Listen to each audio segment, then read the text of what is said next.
How come we have this big open space up here? I'm still blending other images into the background.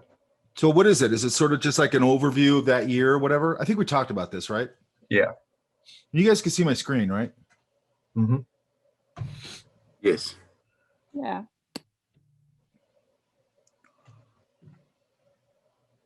I know those guys. Yeah. Unfortunately, everybody knows the guy on the left. Every time I turn on the TV, they're still talking about him. Okay, what I would say is that I might move this 2020 maybe up here. Mm-hmm. Does that make sense? Yeah.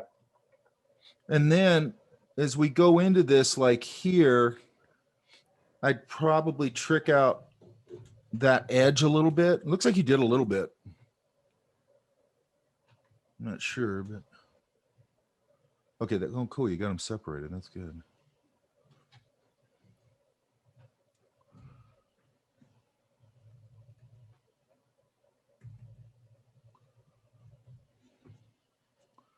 I might come in here. God, I hate looking at this guy.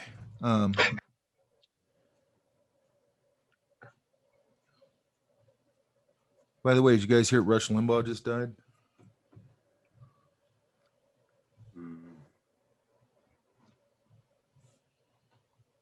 Who just died? Rush Limbaugh. Who is that? He's that loudmouth conservative idiot that was on radio. Oh. Just always saying outrageous stuff all the time. Sort of Trump before Trump. All right, so all I'm doing is coming in here and kind of softening up a few edges. Yeah. You got to be really careful with that, though, because you don't want to get like blurry looking. You know what I mean? Mm-hmm.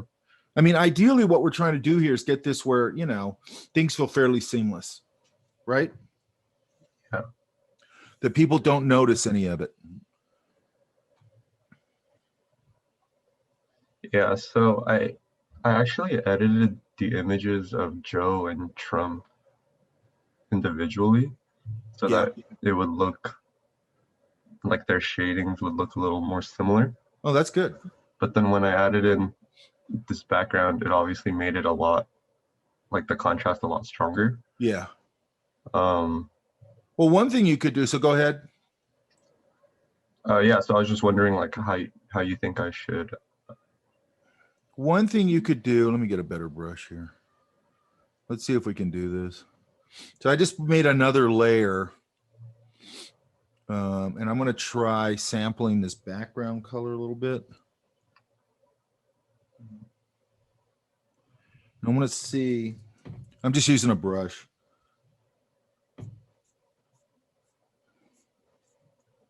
One thing that's going to happen in an environment like this is some of that light's going to bounce around. Does that make sense? Yeah. And a lot of times I sort of lay it in and then I'll manipulate it after that. So at first, a lot of people go, well, that's really strong. It's like, well, it's not going to be forever.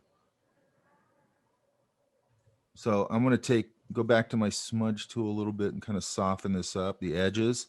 I want the right edge of this, and I don't want to get too far into this because it's more drawing and painting stuff. But hang on.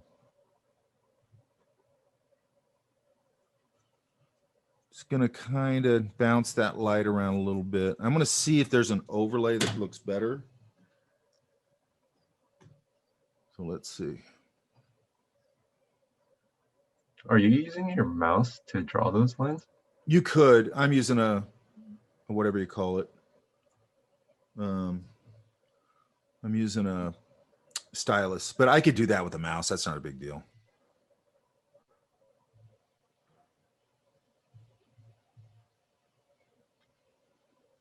Lighter color isn't bad. Overlay's not too bad. I kind of like hard light. So now it reveals it a little more. So I got to go in and manipulate it a little more. Mm-hmm. So what I want to get to with this kind of thing, and I probably said this 100 times, is that almost everything you do in here, you got to combine techniques. Does that make sense? Yeah. I have a question related with this. It's a great idea, but it is no convenience to follow the lighting direction. For example, I like the idea paint that by the left side of Mr. Trump, but if we do only for the left side, not the right side. You could do that, but the thing with this light right now, it's not Right. directional. Okay. This environment feels like it's just very lit with a lot of warm light. You know what I mean? A lot of Yeah. hot light. Yeah. So I I'm got kind of it. making decisions on how I want to handle it. Now, another thing I could do. So let's do this part, and then I'll address that. Thank you. I could come in here and on to your point, on one side, get it a little hotter. Yes. Sense? That way I'm still lighting the whole area, but maybe one side feels a little more directional. And I don't disagree with what you just said in the sense of when you're doing this kind of thing, it really comes down to like what looks right. Like I know how light works, but it's like, and I know how light works. And I look in this environment and I go, this light would be bouncing all over the place. So I really have a little bit of free reign with it. So yeah, I could just make it directional if I wanted to, but I just feel like that it feels to me like they're engulfed in an environment. That makes sense? Yeah, it's true. Would it be better if I just made the fire image smaller and just made it like a smaller component? I don't think so. I think I'd bounce the light around. I like that you got light to bounce around. You know what I mean? Yeah. I think it makes it more interesting and it gives you an opportunity. This is a really good opportunity to start, getting into this sort of not just, and I'd have to play with this and I'd have to go back and forth with it. And I'm doing it very quickly, but I would do it. Normally I'd put a lot more time into it. I'm just trying to give you sort of the idea. Yeah. What's good about this is that it takes you to a different level of than just cutting things out. See, it's starting to work a little bit. Can you see that? Mm-hmm. And then again, I'm going to do the same thing in now. Another thing that happens in this kind of environment is weird things can happen with the cool lighting. Like sometimes all this hot light will push out sort of its complement and that kind of thing. So this one was what? This was hard light. I'm going to go here and I'm just going to see if this works. I don't even know if it will. And this is just up to me if I want to do this kind of thing. Gosh, damn it. There it is. I'm going to try this pastel thing. I'm going to see if I can find a.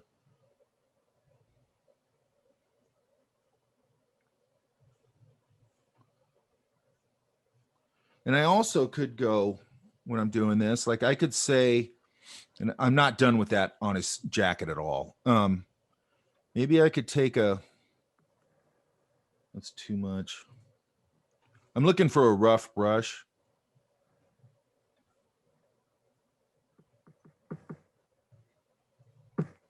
Because clothing would have a little bit of texture on it. Might just help me out a little bit. I'm just trying to see if I can find sort of a cool I can pop in here. And then again, I'd have to go in and really manipulate, and that's not cool enough. I want more of a statement.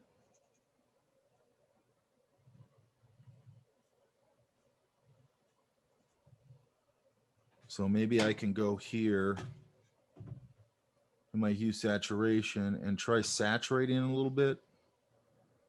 That's weird. It's disappearing. Hang on. That's weird. So let's try this.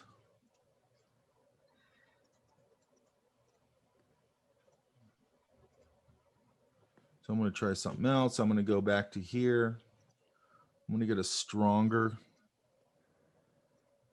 Then go back to my hue saturation. Click the little button because now it's going to pick up this foreground color. So far, I just don't like it. So maybe it just doesn't work. And I really have to smooth this out. The rough thing doesn't work. It'd have to get cleaned up. But I might be able to find some place. It's not working in here. And part of that is based on, I used to go to a jazz club every Thursday and just draw.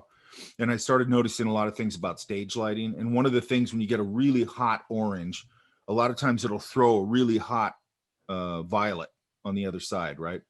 So sometimes I can make that work when I'm in this kind of an environment, you know, and yeah, it's a little bit fantastical, but it still looks cool. Does that make sense? Yeah. So I'm always carrying around things that I learn in the real world into this world, and it really helps. So part of that's just going, and this whole side of him could probably get a lot warmer. It's just, see how his suit is just starting to warm up? Yeah. Yeah. So I might play around with that and go, you know, if it's going to warm up, what's it going to do? Is it going to go a little bit, you know, where, you know, and I'll play with the color a little bit, make sure that it starts to integrate into the jacket where it feels like the jacket's, where it doesn't just feel like the light's laying on the jacket, where it feels integrated into it. Okay. What you have to be careful of is what a lot of people do is they'll come in here and go, hang on. They'll come in here and start hitting this stuff really hard, like, you know, like that or whatever. And it's like, that's not going to work. Although it might work down here.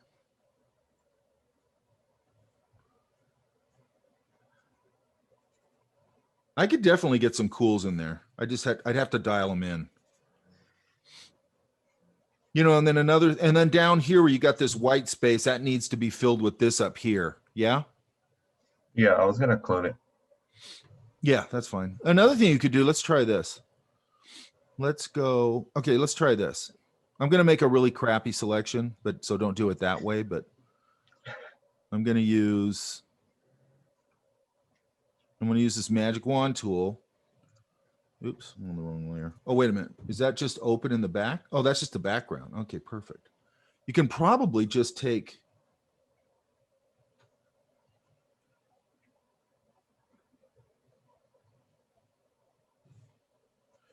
let's see if we can do this.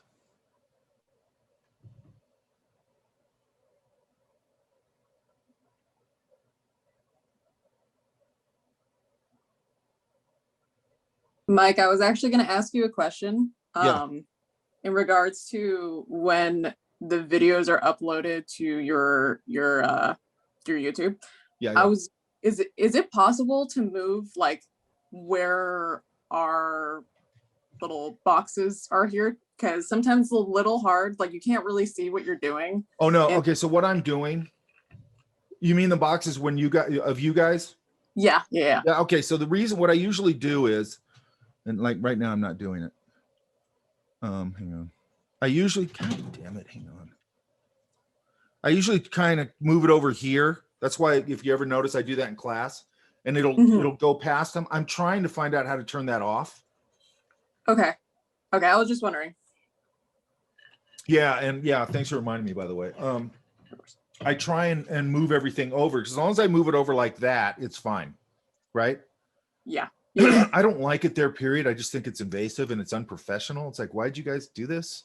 Like, clearly I have two screens open. Leave the you guys don't need to see the gallery if I'm on a Cintiq, obviously. You know what I mean? Does it let you click it and drag it to the bottom? No, I don't even see it.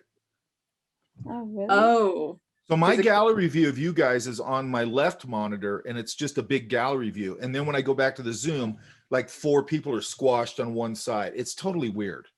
Oh, interesting. But I need to go into, actually I need to do that today because I haven't, I was looking it up online and I'm trying to, it might just be in preferences. I need to go look. Right. Maybe it's because you're the host, because I know on our side we can actually like drag them around. Well, I can drag it around now, but the video playback, it's always going to be locked to the right side of that window. Oh, okay. It's weird. I mean, I don't know if you've noticed this, and I don't know if it's just, it only does this as a host. Zoom does, I like Zoom a lot. I think it's really, it's got a few things that bother me. One of them is like, I've got a bar up here, the control bar. It always jumps over to the environment that I'm working in. So I keep having to move it and then it jumps back over and then Zoom will open up this window in the back and then I close that and it's like, do you want to leave the meeting? It's like all these weird things that it does that they need to sort of, and by the way, this wasn't really designed for what I'm doing. You know what I mean? It's designed for like business Zoom meetings and stuff like that, you know? Yeah. So some of it, and to that point, like I do live demos in other classes of traditional media. So I might be drawing because I have a live area to the right here. and I might be drawing and painting there. And then sometimes, then I got to remember like to pin it and all this kind of stuff on the Zoom playback. And then sometimes it's really small, which doesn't help. So what I did over this break here is I drove out to LA and I got a secondary setup. So now I'm going to have a second camera filming what Zoom is filming, but it'll be on a better camera and much closer and easier to read. And it won't be through Zoom because webcam doesn't have great optics anyway.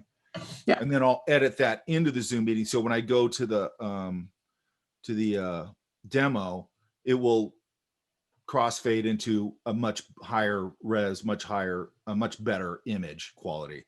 And then I'll exit that out of it. I'll just edit it into the Zoom video, if that makes any sense. So I'm always trying to combat this stuff. Does it make sense? Yeah, I get that. I mean, I've got a pretty elaborate setup here and it just keeps getting bigger. But I can't stand unprofessional looking crap. It drives me crazy. If I can't control it, it drives me crazy. Okay, do you see what I just did, Chris? Yeah, I have a question though. Do you go by Chris or Christopher? Chris, Okay. instead of going for like the warmth direction, would it make sense to just darken their images a little bit and create like a backlit silhouette? You could do that too. I still would want to get some of that warmth popping around.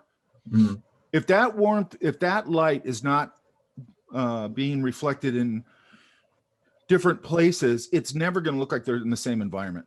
Does that make sense? Yeah. And if you notice on the Trump one, it's starting to heat up. I'd probably adjust it a little bit, but it's not overboard. Does that make sense?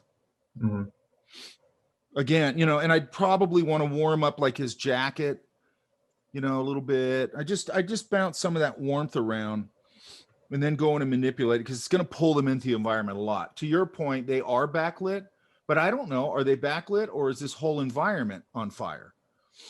Right? And that's up to you. That's up to me. If I'm playing with this image, I'm going, okay, there's fire in front of them. You know what I mean? Or there's a cop car over here out of camera that's throwing some hot blue light on them. I can make up all kinds of stuff. Yeah, I was just thinking about the lighting of the kangaroo and just matching it. But to your point, with that strong a backlight, yes, they would go somewhat into silhouette. Now you don't want them to go totally into silhouette, so now you got to balance that and go, okay, can I darken them up a little bit? Do I just darken him around the edges? Do I do something like, let's see. I'm going to just do something weird here. I'm just going to pop in a gray here. And this might not work. So it's on its own layer. And then I'm going to go D. And then I'm going to go, again, I'm going to come up here and go, can I find a overlay that works? Like maybe that multiply. Multiply usually works for this. Now I'm going to take I'm going to get a soft brush. So one of the ones for this is just a stock brush, which is soft round. Then I'm going to lower the opacity way down, make the size bigger. Oops, totally soft, make the size bigger. I'm going to really lower the opacity of this. Actually, I want it on an eraser, sorry. So opacity's at 19. I might go a little higher. And I want a soft round. That's too big. I'm going to go smaller. And I could maybe kind of put some of this out and adjust how much he's getting sort of around the edges. Does that make sense? Yeah. So all I did was I just put a gray scale on a multiply, which just sort of gives it a darker value, but I can see through it. Then I could kind of lift it out and let it maybe kind of, it'll do one of two things. It'll kind of crawl in on this center, which is what it really does. Or out on this part. Oops.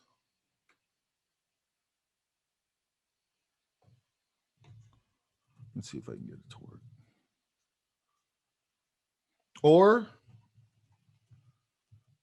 So I could actually have it a little lit around the outside and a little darker on the inside. Does that make sense? Yeah. Another thing I might do is, by the way, so when I go here, again, I can command click the little image and I've got my selection. I'm going to go back here and I'm just screwing around here now. I'm going to sample that color back there again. I'm going to put another layer underneath him. Going to fill it. I'm actually going to go, I don't know if you guys remember this, up to, I got to move this over again, sorry. Up to select, modify. I'm going to go expand. And it's going to give me a dialog box like this. And I'm going to go, I'm just going to try 3 pixels. That's enough. I'm going to fill it. It's too much. I could soften it. I could blur it a little bit.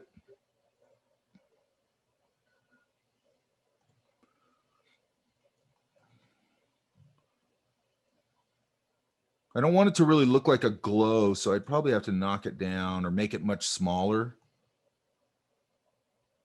just to separate them out. I'd have to soften up this edge right here for sure, because a lot of times if you're getting, I don't like that, it's a little too much. So I'd have to really make it a lot less noticeable. And then I'd have to kind of integrate it into this edge. Does that make sense? Yeah.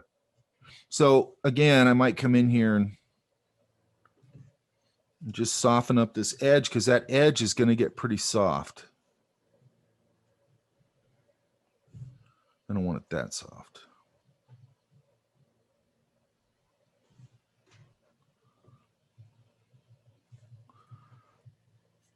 What button are you using to downsize the brush? Left or right brackets. Not parentheses, but brackets. So if you go left, it goes smaller. If you go right, it goes bigger. Okay, thank you. You know, and then I'd incorporate these 2 things if I was going to have that, maybe. Because you could get some pretty crazy effects happening in this kind of a lit environment. Mm-hmm. So I kind of want to integrate these 2 things together a little bit. And then there's some decision making that I'm making that I'm deciding, you know, whatever it looks and blah, blah, blah. So he's starting to fit into the environment a little more. Does that make sense? Yeah. Okay. And then the background, this thing right here, you already have this open. So all I did is I just made a copy of the red and I just pulled it down to something that looked pretty good. Mm-hmm. Then I just cut off the rest of it. Right? Yeah. You don't really need to clone it because you cut out those characters. You can just pull it behind it. It's fine. Does that make sense now? Mm-hmm. Mm-hmm. So then this, Professor? Sorry. I have a quick question. How did you fill the gray so fast? I went, okay, so I always have to think about this. Okay, so if you go here to fill, you remember that, right? Yeah. Okay, but if you go to fill, if you notice, watch. Let's make a selection. Now I'm going to go edit. Why is it not giving? Oh, I'm not on a layer. Let's go on a layer. Okay, so I go edit, fill, and if you notice, it says Shift F5. I never use that. That might work. I just never use it because I learned it a different way for some reason. Right. So if I want to fill it foreground, I always have to think about this. Sorry. No. See, if I think about it, I can't remember how I did it. Okay, hang on. Oh, that's it. Okay. So Command Delete fills it with the background color. Option Delete fills it with the foreground color. Does that make sense? Okay. Could you please repeat that? I'm sorry. Could you please Command Delete is the background color. Option Delete is the foreground color. Thank you. So it's just Option Delete, Command Delete.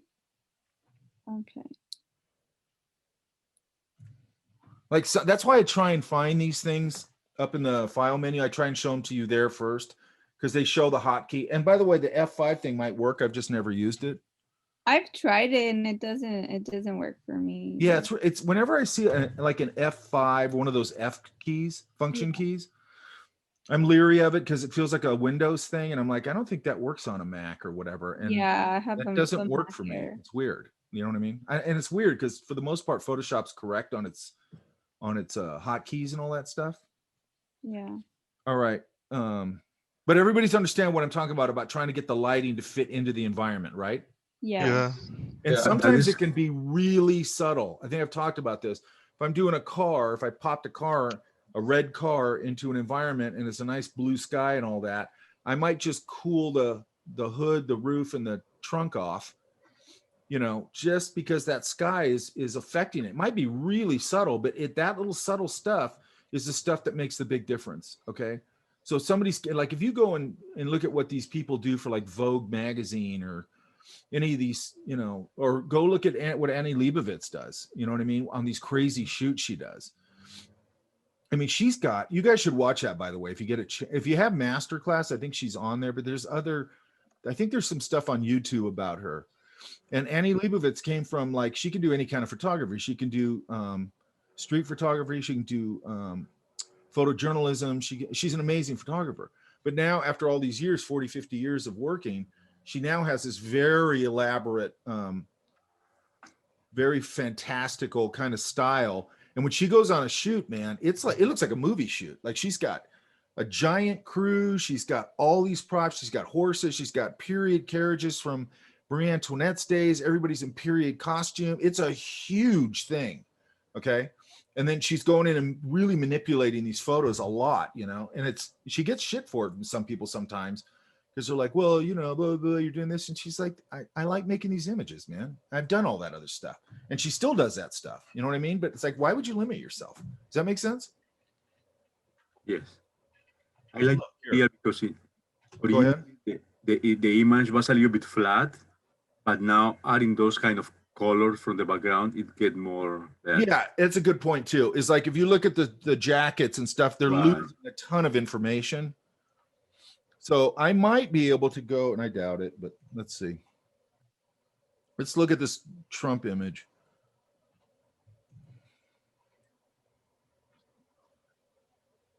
Now, if you look, if I pull up the level, see, I can see some of the detail in his shirt. Can you guys see that? Yeah. Now I don't want everything to lighten up that way. So I might just make a selection on what I want there and just lighten that up a little bit. And I can get a little more detail in there. I don't know if you really need too much because again, being backlit is going to throw everything into sort of shadow. So I might just kind of highlight like the edge of a lapel with some bounce light and just kind of highlight a couple of things, just enough, really subtly to kind of describe the structure of that suit. Does that make sense? Yes. What I want to get you guys to is thinking beyond like these kind of standard. I want you to be able to think in this program and make good decisions, not just based on Photoshop. Does that make sense? Photoshop's just a tool. If you go in there, you guys have seen this. There's a lot of hideous Photoshop stuff out there by people who don't know what they're doing in Photoshop. Hang on.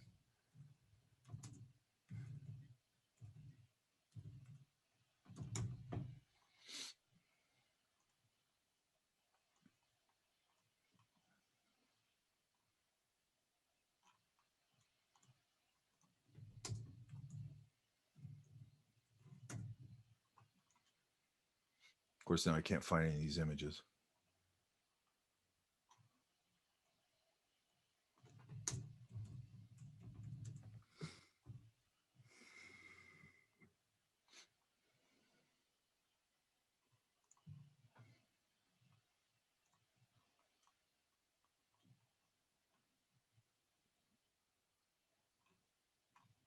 So here's some of what I'm talking about.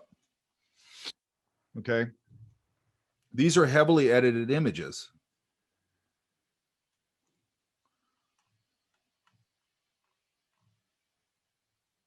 How do I make this go forward? Hang on.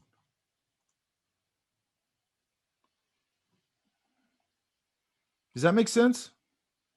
Yeah. And these aren't even the super heavily edited ones. These are just, I mean, I'm sure they are heavily edited, but. And then she did some for, let's see if I can find those real quick. She did some for Disney.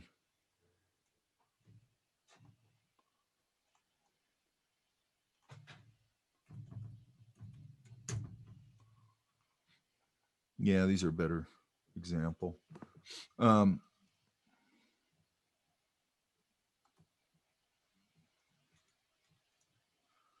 you see what I mean? Wow, yeah. Really heavily edited, right? And by the way, she probably gets paid an ass load of money for these things.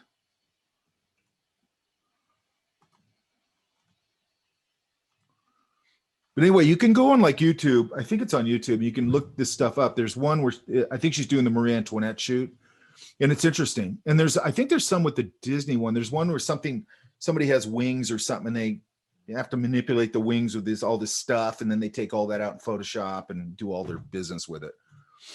But I think it's really interesting for a photographer of her level to go, yeah, I want to do that. It's fun. I want to play in that sandbox. It makes sense. Okay. All right. Any other questions on this one? No, I'm good. Thank you. Mike, I actually had a question, and not so much a question. I just want to know what your opinion is, because I understand that for like professional shoots, but I've actually heard of people who go into Photoshop to enhance their like actual portfolio, like just like a painting, and I wonder like the ethics on that. I don't know. I think, okay, so here's the problem with that. You're saying that it's not a great image and they're tweaking it so it looks a lot better. Or like they enhance like the lighting or like the colors. You know what I mean? They're not really changing the image, but it's But you're talking like, about like a illustration or something. yeah. Okay, I think with that, then if you go, and you're saying something that starts with a traditional image. Yeah. Okay. I think then you have to list it under the medium, and I think you should always put the medium. Like, if you put work up, it should say, digital. And in that case, you go acrylic digital. As long as you put those two things in there, that I took it into digital and I manipulated it. I mean, a lot of people do that. It's fine. What's not fine is if you go, here's a traditional piece, it's watercolor. And then, maybe somebody looks at the original image, it goes, that doesn't look anything like the image online. You know what I mean? Now, at the end of the day, all they care about is that final image they get for whatever it's for. You know what I mean? That's true. I don't like that kind of crap personally. Like, okay, so, and here's another thing, your eye's going to get more and more sophisticated around this. When you scan, and especially when you scan an image. Okay, I had teachers tell me this when I was starting out, and they're like, oh, the scanner does all this crappy crap to your stuff. And I remember at the time just going, you guys are so full of crap. And then I started noticing it as my eye got more sophisticated. I went, this painting looks terrible. Like it'd be a small little plein air or something. And I'm like, and then I'd be looking at it going, it doesn't look like that. Like, I'm not crazy. It doesn't look like that. And what I think happens which is why I used to, or still do, take a really, if you want to get a really great scan of something, you go and scan on a drum scanner or something that does a very high res scan, right? Because I think these flatbeds, from what I can tell, sometimes they don't pick up subtlety. Like they won't pick up like a very subtle transition of like, let's say, like we're just talking about with this. If I did a painting, I got a very subtle transition on the cheek where it goes from a warm and then it kind of cools out. It's probably not going to catch that. It might just knock it out. So all of a sudden you got this transition that's real hard and doesn't look right. In my opinion, it's usually better. And this is what my teacher told me too. And he was right. It's better to get a good, so I used to have a photographer. Well, they're still there. They're called Artworks. They used to be in Pasadena. And I would just take stuff in there and they'd shoot it for me. And they'd charge me, I don't know, $30 a pop or whatever. But I got a great shot. They lit it really well. And there's a depth to what the camera picks up and a subtlety and a transition thing that the scanner tends not to pick up. Does that make sense? Yeah. And also, no matter what, like if I'm taking a picture for Instagram of something, it's usually going to lose a little bit of color. So I'll pull it into whatever, Photoshop, whatever, and I'll just push the saturation and juice it a little bit. Okay. To kind of pull it back to what it feels like it should have been.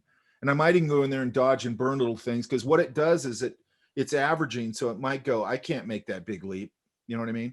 And you're going, okay, I want to go in here and dodge out that shadow a little bit because there's some information in there that's now doing the same thing as what Trump's jacket's doing, where all that information becomes a dark blur or just a dark mass. Now, well, if it's important to me, I'm going to go in and kind of tweak that a little bit and pull it back out. Okay. But I think as long as and a lot of people work like that. Matt Mahurin works like that.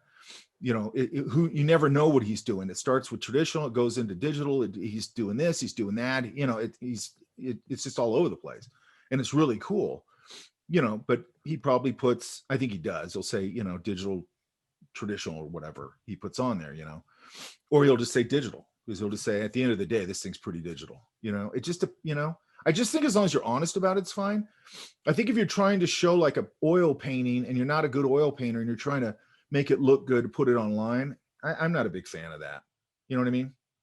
It feels unethical, and it feels like something you shouldn't want to do. Does that make sense?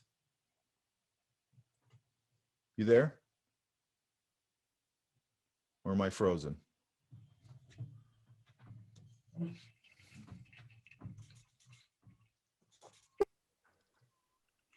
Did I freeze?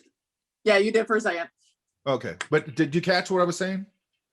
Yeah, pretty much. Yeah. Okay. So it makes sense? Yes. Okay. Yes. Thank you. In other words, don't be shady and unethical. And don't be shady and unethical in any of your business dealings. Always try and be ethical in your business dealings. I think. Who's I don't this? see my. Was that your file that There's you my have? files right everyone? there. I don't. I uploaded mine at 9:40. If it's not in there, you didn't upload it.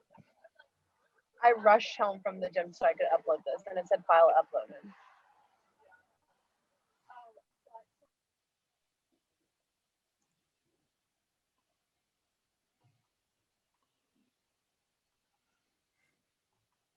This is the folder.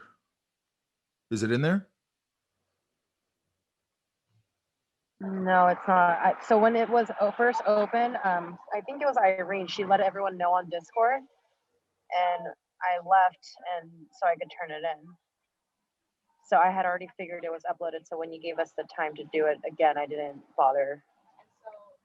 And this is Jen. Yeah, it's not there. Yeah. Okay. Email it to me. Okay. But I don't want to do this anymore. I want this stuff in there. Okay. For this reason, it disrupts everything. Okay. Who's this? Alexander? Yeah, Looks good, man. What do you think? thanks. Yeah, I think it looks good. The only thing I'd say is maybe with this guy, with Kong, and you kind of got it in there. Like that's a little bit of a tricky one. Hang on.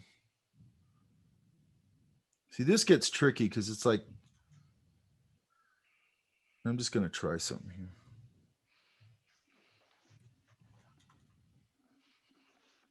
I'm going to try two things here.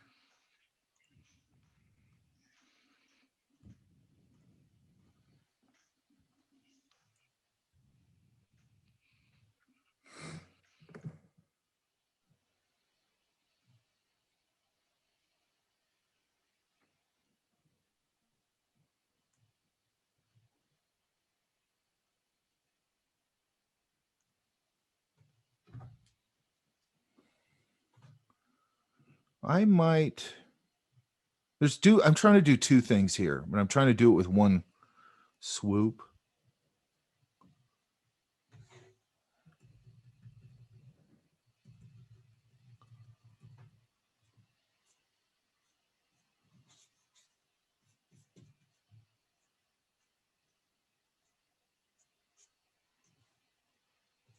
I'm not quite hitting it. It's a little too hard so far.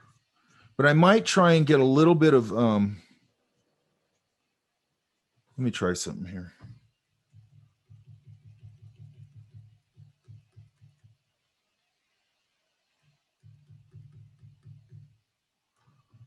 I'm going to try this again.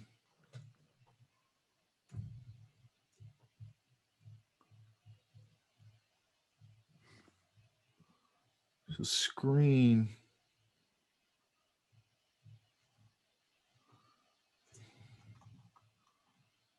I might try to get a little bit. So I've got an overlay here where I did a whatever you call it, a gradient overlay on it. Okay. And I sampled the background. Okay. I think it'd be good to get a little bit of atmosphere on them. And also that also cools down Kong just a little bit. Does that make sense? Yeah. And then I'd have to go in here and go, I don't want it to look fuzzy. I don't want things getting lost. So I might have to come in here and go, Back to my eraser. I want to really knock the opacity down. Then I'm probably just going to come in here and at least that's how I'd start. And I'd start to maybe pull out some of this so it's not too much. So it doesn't start to feel, you know, foggy or whatever. But I want to get a little, like one thing that I think I talked about this. If you look at Ryan Church's concepts for this, which is all Photoshop stuff.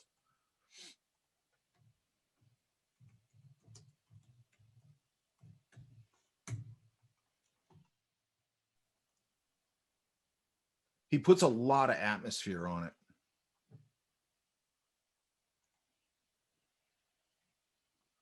And I've always liked that.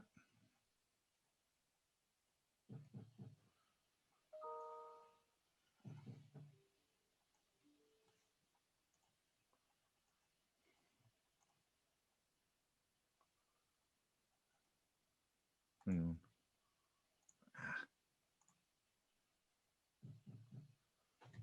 Get this in a minute.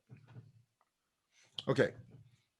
Now in this one, he's putting a ton of atmosphere on it. But if you look at all these, he's knocking some atmosphere into this. Can you guys see that?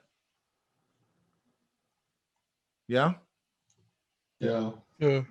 It's one thing about that movie. I didn't see the movie, but you know, these things are gargantuanly huge, right? So you want to, you know, a sense of atmosphere on them really helps push that idea of Gigantic. immensity, of enormity. You know what I mean? And also, I probably want to get a bounced color in here. That's just me. So I don't know how I would do it. I might just come down here and behind the buildings or like down here where it's got this smoke and stuff. I might, and I'm just going to half-ass this because I don't have the layered file. And I'm going to use, let's try with this.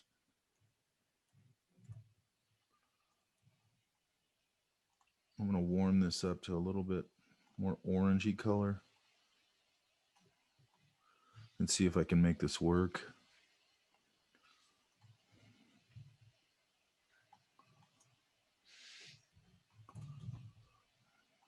And I would put this behind the buildings. I wouldn't have it just right there in the foreground like that. And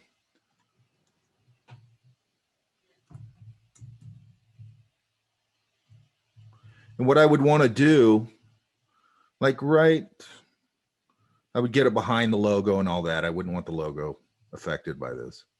But I'm trying like that even. I could start there. We'll see how the background's becoming a little warmer. Oh, yeah. And then I might just have a couple of things warm up a little more. And then I can come in here and do the same thing we were just talking about with the other things. And this is just a drama thing because this is a completely fantastic image. So I can kind of go crazy a little bit with it. And I'm going to do the same thing. I'm going to go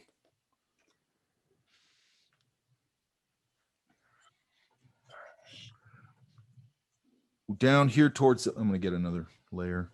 Down here towards the bottom, I'm going to start catching some of that warmth, maybe just here and there on the body and on the fur a little bit.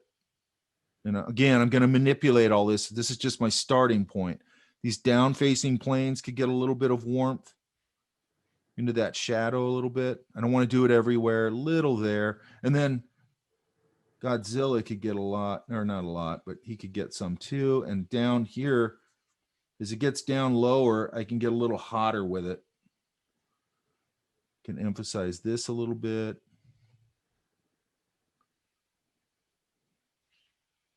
I don't like that, but I take it out. And again, I'd probably see if I can find something that pops it a little bit. That's not too bad.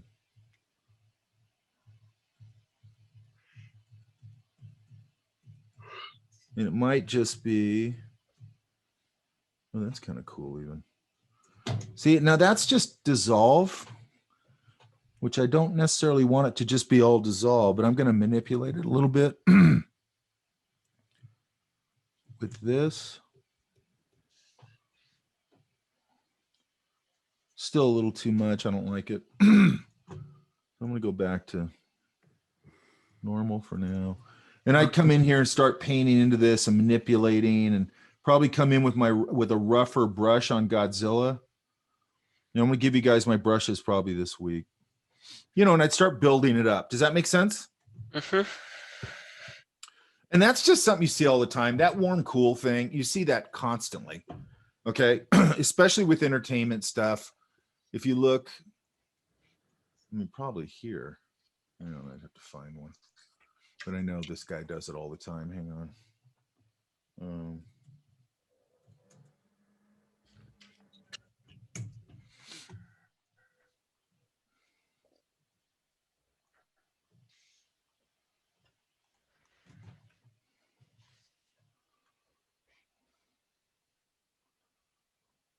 There's a really good example of this.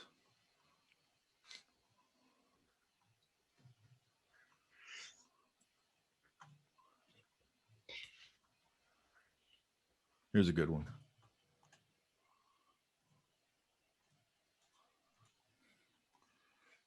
You guys see how that image is just all about warm and cool? That's Look a at good that. image. Huh? That's a good image. Yeah, it's great. But it's all loose painting. That's what's so cool about it. But and there's probably some photo bashing and all that in it. But look at this right here. Like that is mostly, let's take this off of here.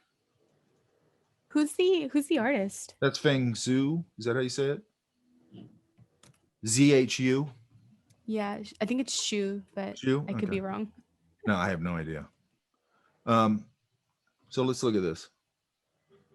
Look at this figure, because we're going to talk a little bit about painting later. And don't worry if you're a graphic designer or something, you don't have to become a painter. But if you look at this part right here, I could start this, and he probably did, just as a silhouette, like of this dark value, right? Then you start popping those colors in there to start defining the shapes, and you've got this thing that looks fairly complicated that he probably painted in 20 minutes. You know what I mean? But look at moonlight, environmental light. And then look, transition warm up into all these cools up here. Okay. It's a really dramatic. And then look at all these down facing planes, which is what we were just talking about with Godzilla, are getting some of that warmth from the bottom. Okay. So it's very directional. Cool light up here, warm light coming from the bottom. Okay.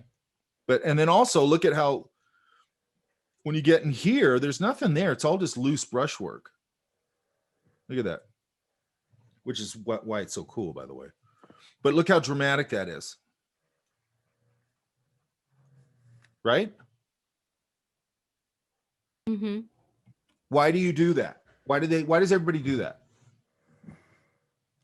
Makes it more interesting. More drama to the Yeah. image. Is really Drama, great. but on top of that, it works. It always works. If you do it right, it always works. Okay. There's certain things here in this world, contrast value, color relationships, warm, cool relationships, complementary relationships. There's just things that work all the time. Okay. And this is one of them. If you do it right. Okay. You can't just go throwing this all over the place. If you look at it, he planned the lighting. Okay. He put that warmth down there so he could bottom light all those bottom planes, and all the top planes will get cool light. Okay. He planned that. Okay. So that's what I'm saying here. So you can see, you could take a little of this idea, especially on here, and pop some of those ideas into here. And it'll also kind of highlight a few things on these guys. Does that make sense? Yeah. Yeah. Yeah, Okay, for example, I like the effect over the Kong's eyes. After you get a little bit darker the eyes, that really the Kong. Yeah. What you can do here is you can come in here and start going, where do I want your eye to go? I want your eye obviously to go to Godzilla and King Kong, which it does right now, because why? They're two big dark shapes against a fairly light background. Okay. But now I can get some light on those two things, and it's going to be even more dramatic where your eye goes there. Because what you ideally want to do with an image is you want to control the first, second, third read. So when somebody looks at your image, you want to go boom, 1, boom, 2, boom, 3, and you control that, not them. The worst thing that can happen when you're doing an image is you look at it and your eye just goes all over the place, just starts wandering all over the place. You don't want that. Okay. That's a bad composition, or it's bad staging, or whatever it is. Okay.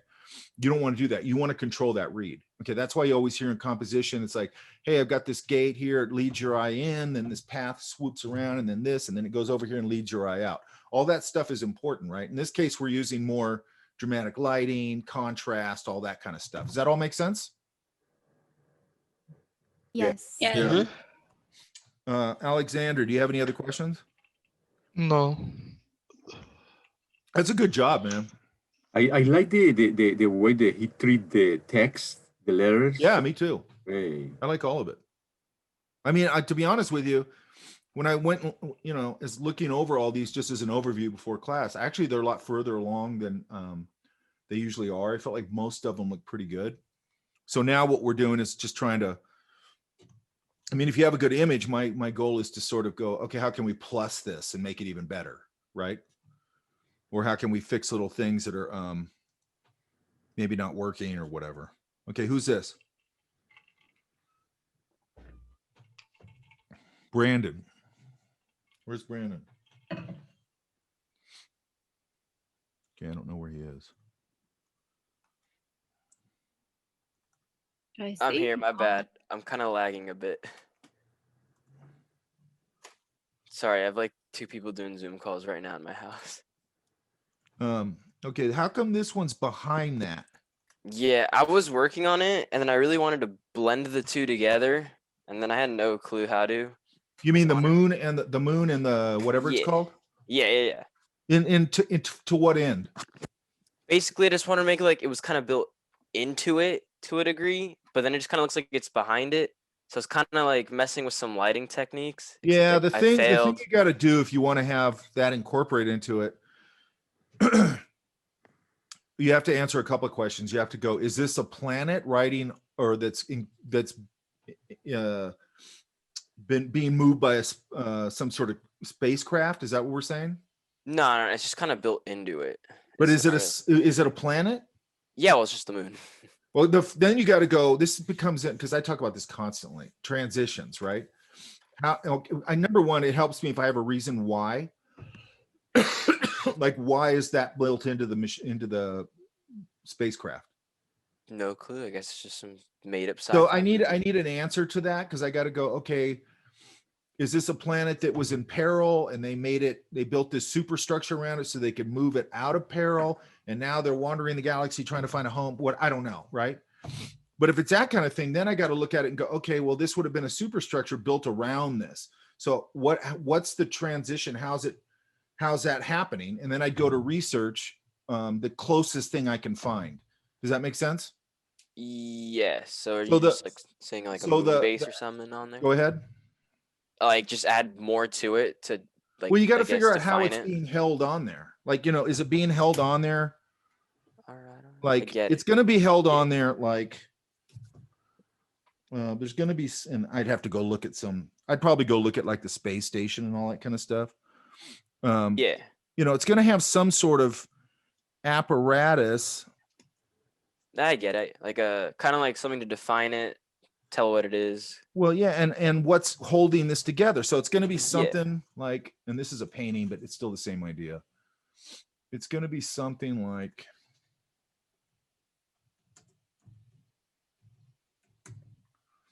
you have to really think about the transitions. To me, that's always the big thing when you're doing that kind of stuff. Like,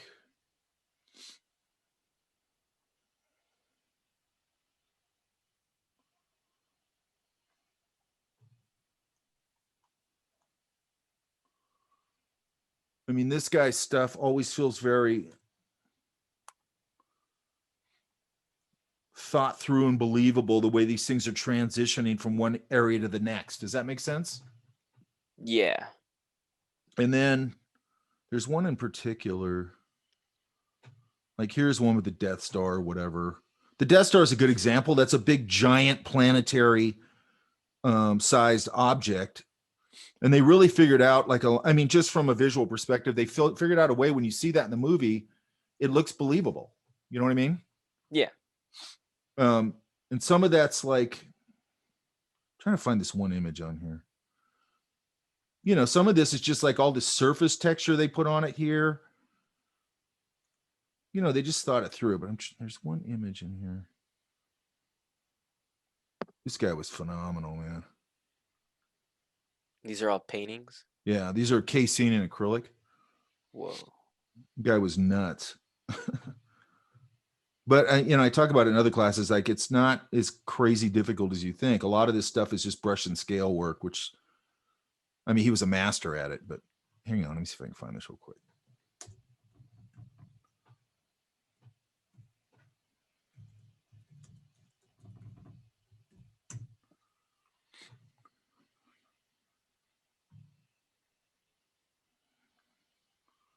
Damn, there's this really cool image.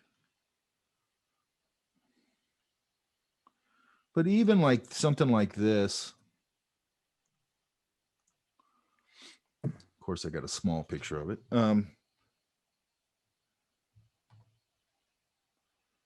You know, the way this goes here, or even up to here, the way these shapes are transitioning. So what I'm saying is that thing has to be mounted on there somehow. So there's got to be some sort of apparatus around it that's doing that. Does that make sense? Yeah, I get it.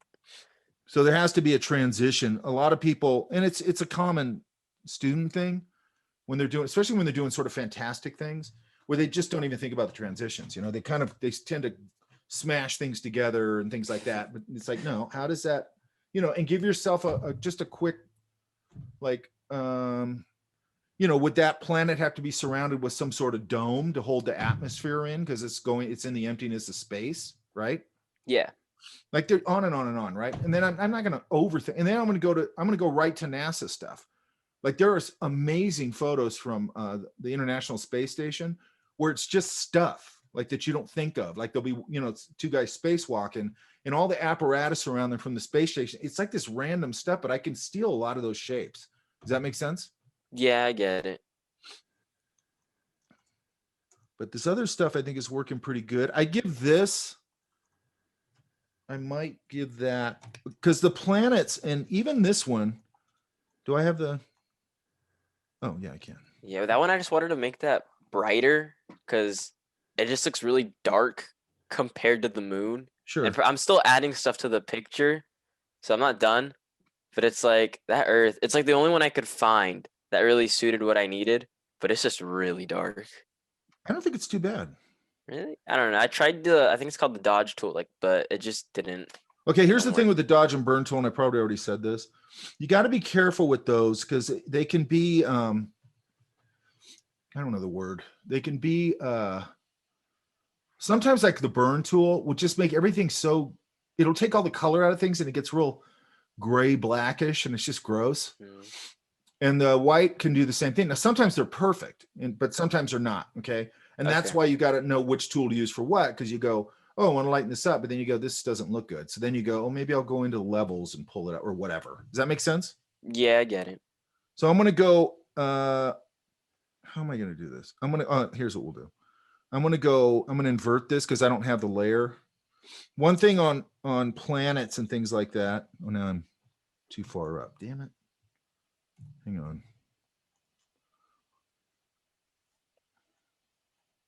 Well, maybe I can do this. Let's try this. Let's try our object selection tool. I'm going to go.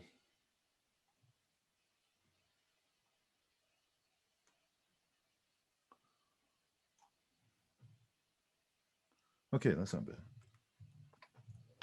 And then I'm going to go. So now I got that planet and I just want to give it, I want to see if it works. So I'm going to click, command click the little thumbnail, get that. It's actually behind this. And I'm going to try it off first with a bluish color. Because a lot of these things will give off like a blue atmosphere. And I can dial this in, so I'm not that worried about what color I pick. Then I'm going to go, I'm just going to fill it, option, delete. I'm going to put this behind this one. And then I'm going to go back to my blur tool. Blur. Let's make sure that I pull this over here so you guys can see. I put the blue behind the planet in case that wasn't on there.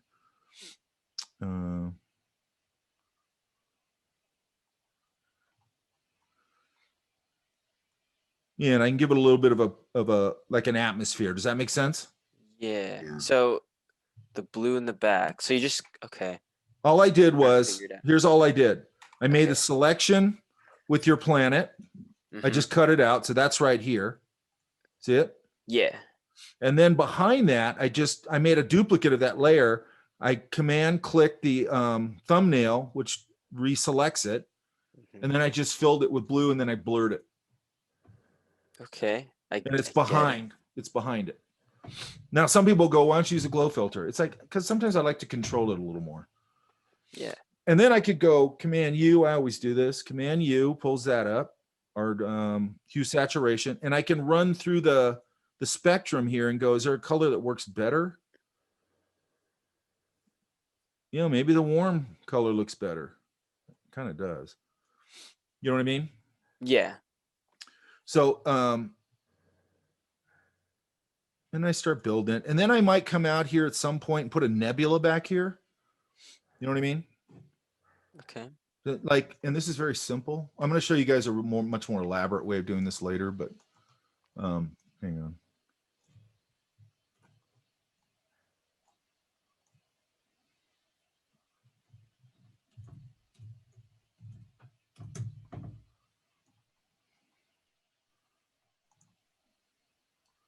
Because you get this, come on. You get this sort of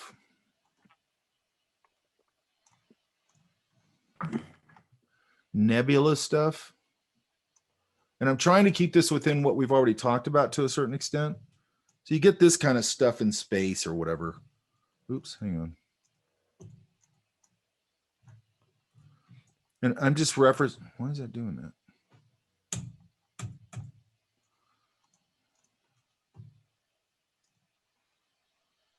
That's weird.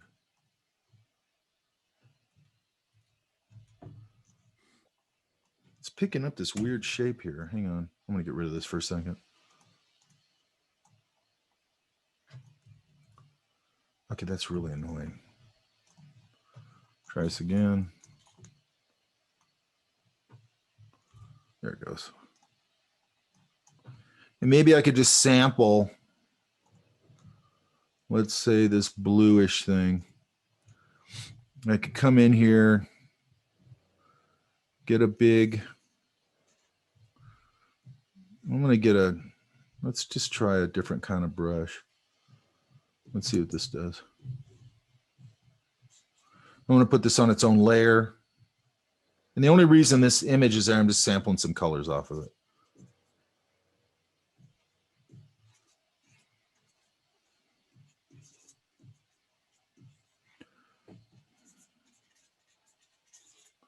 And then maybe let's pull a different color. Let's go to, I like some of these purpley things. Oops. Yeah, that's cool. And then I'm just going back to my smudge. Make sure I have a smudge. I like this smudge. And I'm going to start kind of smoking this up a little bit.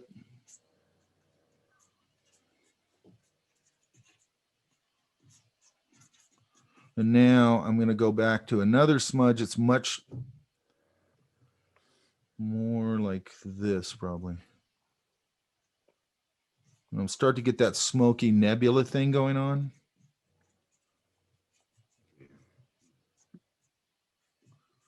And then I'll go back and forth and go back to my brush and go, I don't want that. I want a more intense blue here. So I'm going to turn my reference back on and go, I want that intense blue again. Oops.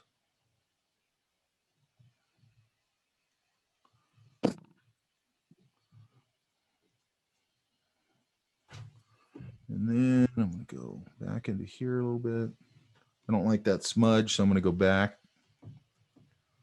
switch my tool. So I'm going back and forth. I tend to do this between like maybe two smudges. And then I could put another layer on here and I could go, I'm going to get a really soft brush. Now, again, all we're using here is just smudge tools and brush tools. That's really it.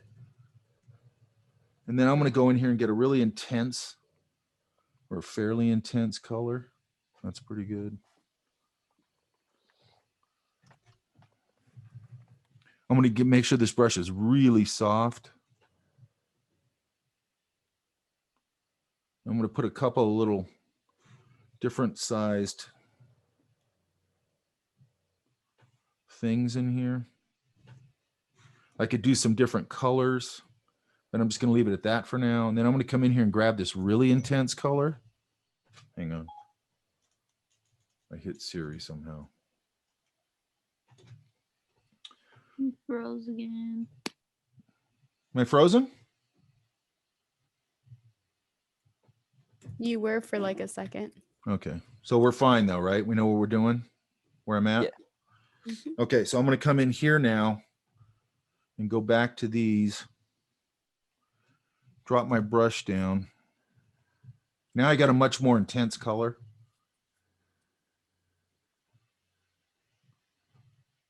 Kind of warm these up. I'm going to go to even more. This is at 38, so now I'm going to go to 100.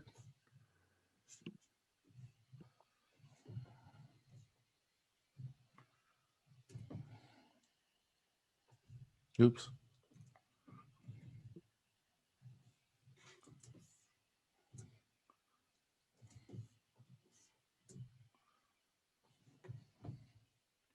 Then I could pop a couple of these just in general. Could even get a spatter brush and do a little more than that.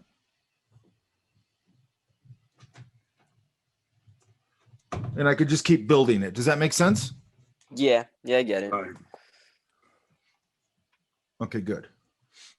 Yeah, I was a little bit curious with this idea because originally the stars from the background, it was originally were too equal. I was thinking how to try to get some stars, the little stars a little bit more brilliant, a little bit more character individually to make something not really equal of the background.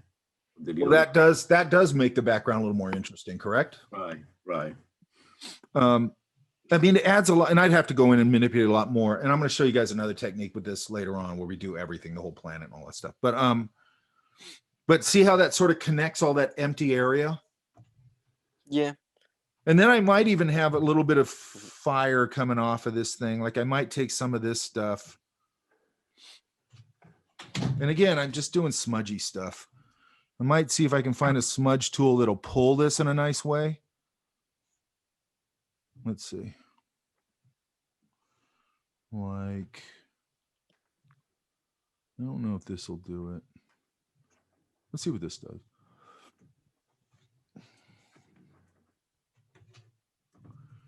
And I'm going to make a copy of the planet so I don't, if I screw it up, it doesn't matter.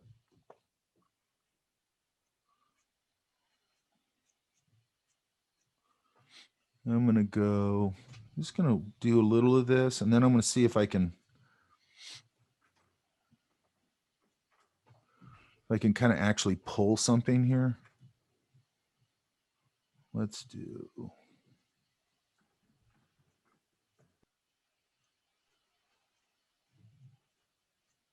Might be getting a little too blurry. I don't want it too blurry, but I might pull some of that kind of coming out, sort of like when you see the surface of the sun, it's kind of leaving the planet a little bit, the flames. Mm-hmm. Does that make sense? Yeah. Okay. Any questions? Let's see. So the smudge tool, is that like only for when you like color something using a brush, or is that used to You can blend use a photos smudge tool on together? anything. Okay, cool.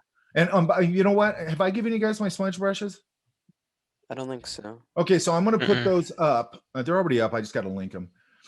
What you do with that, it's going to be one file. Okay. And you just double click it, and then Photoshop will come up, and I think it'll say, do you want me to import these as brushes or something like that? Say yes. Okay. And then when you go into your brush palette, when you go up here, like you can just make folders in here. Okay. I think I mentioned this, but I can go to, God, now I totally forgot it. I go right here and I go new brush group, and I can call it smudge. I can go okay, and then where'd it go?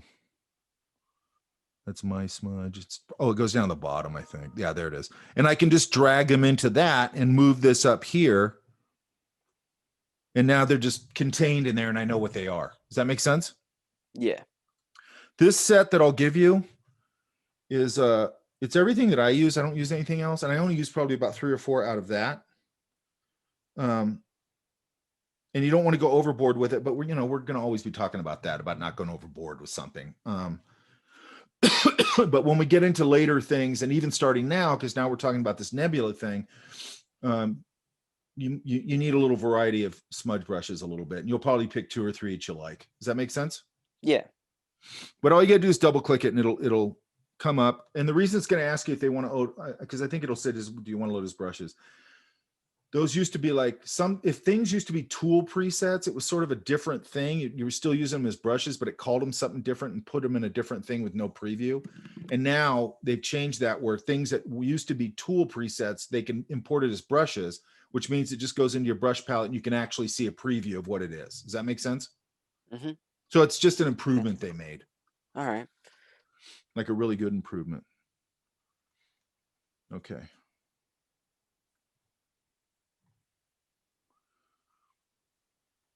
Let me see what my next one is. Oh, that was the next one. Where's Chris? Wait. Yeah, Hey. Chris. You there? Yeah. Can you hear me? Yeah. Okay, so you separated this person out, right? Mm-hmm. So you've been in Photoshop before, correct? Yeah. I used a background eraser tool for his hair and stuff. Looks pretty good. What else are you going to do to him? I don't know, actually.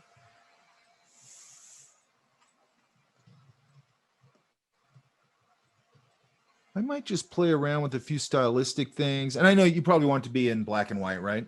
Yeah. That's fine. But I'd play around with a few color things. And then this back here is getting really blurry, right? Mm-hmm. Which I don't mind a little of that, but all these elements are getting very blurry. Like I feel like these guys shouldn't be quite that blurry. Does that make sense? Mm-hmm. So I might pull that back a little bit. And then this stuff back here probably doesn't necessarily need to go super blurry. It probably just needs to go down in value. The thing is, I had a screen cap that from the actual music video, and it's like in 480p, so it's, That's what I'm saying. Like, try not to use that stuff. I just go out and find some other image. Yeah. You know what I mean? I mean, I'm sure there's other images that'll work. I like that you put the title stuff on it. Mm-hmm. I mean, it's a pretty clean. This is pretty good. How'd you separate that out? I just wait, hold on. The line tool and the freeform pen tool and stuff. Now, see his hand going out of focus right there. I kind of like that. It feels like a camera thing. Does that make sense? Yeah, it was in the original picture. So yeah. Oh, was that in the original picture? Yeah. Oh, so it wasn't in camera thing. Because they're focused on his face, so anything that comes close or out is going to go out of focus, right? Mm-hmm. I just kind of tighten that up a little bit back there, maybe the city, and that's it. Yeah. Mm-hmm. You got any questions on it? Not really. I have a question about this one. One of my concern is how to work with the text, because the letters are a little bit flat. I am not sure if there is like any option to do something with the. What do you mean flat? I don't know. It's something that I guess I am missing something related with the. I don't mind the text. I mean, if you mean by flat, like a drop shadow or something, is that what you're talking about? Something like that, probably. I am not sure. Yes. Yeah, yes. I don't think it needs it. I like just nice clean text. Sometimes drop shadow is fine. A lot of times it's not. Does that make sense? Yeah. Okay. Like there's a lot, you got to be careful with things like that. And sometimes it's great. I don't think this needs it. It feels like a little more sophisticated idea. Does that make sense? Who is this? Who are these people? That's Gerard Way, and It's My Chemical Romance. It's a band. They're what? My Chemical Romance. It's a band. Oh, okay. I know who they are. Yeah. That's not at all what I thought they looked like, by the way. What? Yeah. Really? No, are they like a rock band? They are, right? Yeah. But then they stopped in like 2009, I think, and then came back last year. And nobody for their cared. return. No, a lot of people cared. They came back on like a Halloween, and it was like a big thing for like all the emos and stuff. So I was like really hyped about it. So Okay, that's good. yeah. All right, so just do those things, yeah? Yeah. Okay.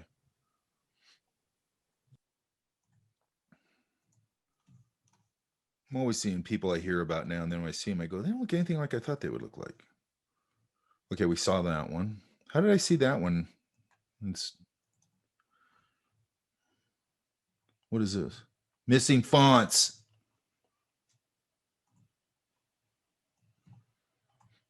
Irene, where you at?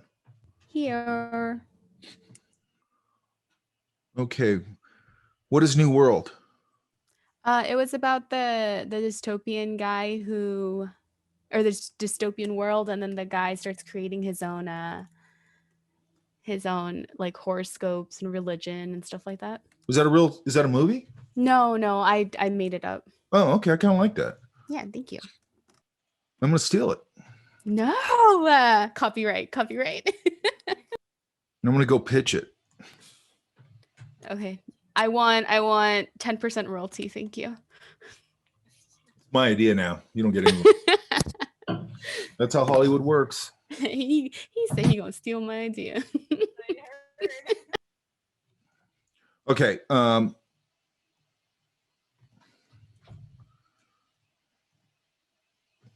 I like this.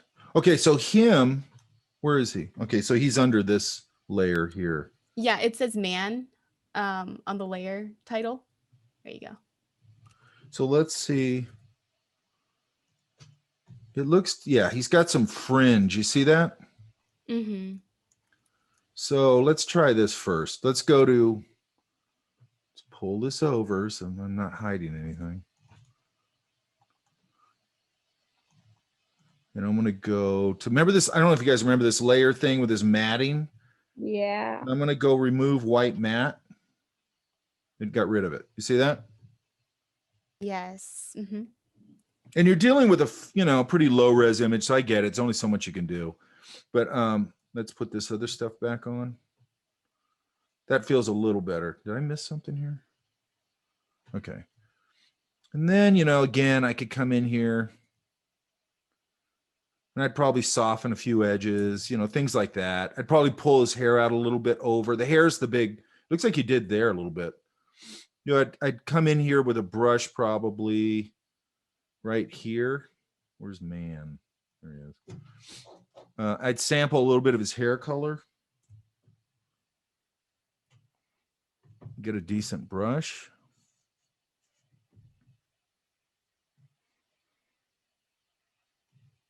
Actually, this one needs to go. No, that's weird. This one needs to go here. And I'd probably get rid of that. It looks like a flesh tone on his head right there. You see that? Mm-hmm. Why is that so? Oh, I'm on the wrong layer. I'm going to do this on its own layer.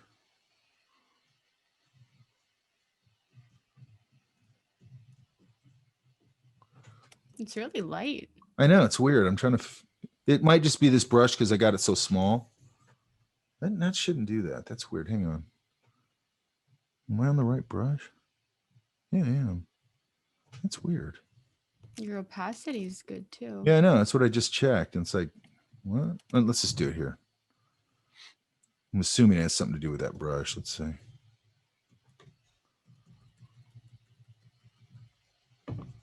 Okay, I'm doing something weird here. It might be because of the layer mask, maybe, or. Oh, you got a layer mask on it? Well, I have the. Yeah, that's what it was. Yeah. Okay. I just moved it. So I just moved it up. So now I got to deal with my mess that I just made. But anyway, I'd smudge that out, probably. I mean, from here, it looks okay. I also might, did I turn something off here? Hang on. Everything's on here, correct? I think so. It looks right. So I'm going to go here. He feels, I don't know why, he feels like really bright. Is that just me?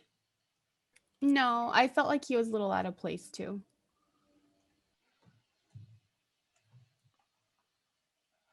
Hang on. I'm going to go to levels. There we go.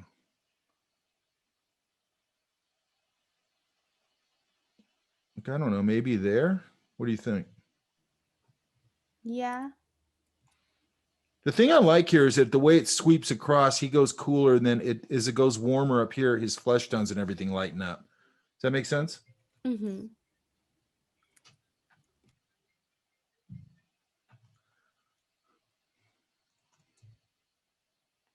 And then is that the typeface? The typeface was, hold on, let me find it. Ooh, I just changed it. Oh well, nothing I can do about it now. Yeah, the one that you had before, that was the right one. Okay, I don't have it. That's why it's doing that. But all I was gonna say was it feels like one word. Is it supposed to look like one word? No, not necessarily. Then I'd make sure it separates a little bit so it feels more like one or two words. Okay. What else? What other questions you have? Nothing. I think it looks amazing. Do you like my unicorn? I am a unicorn. You are a unicorn. Yeah. Okay, so you like it, right? Yeah, I think it looks pretty nice. Okay, good. I might and I just play with this. I might fill up the sky with a few more constellations. Okay.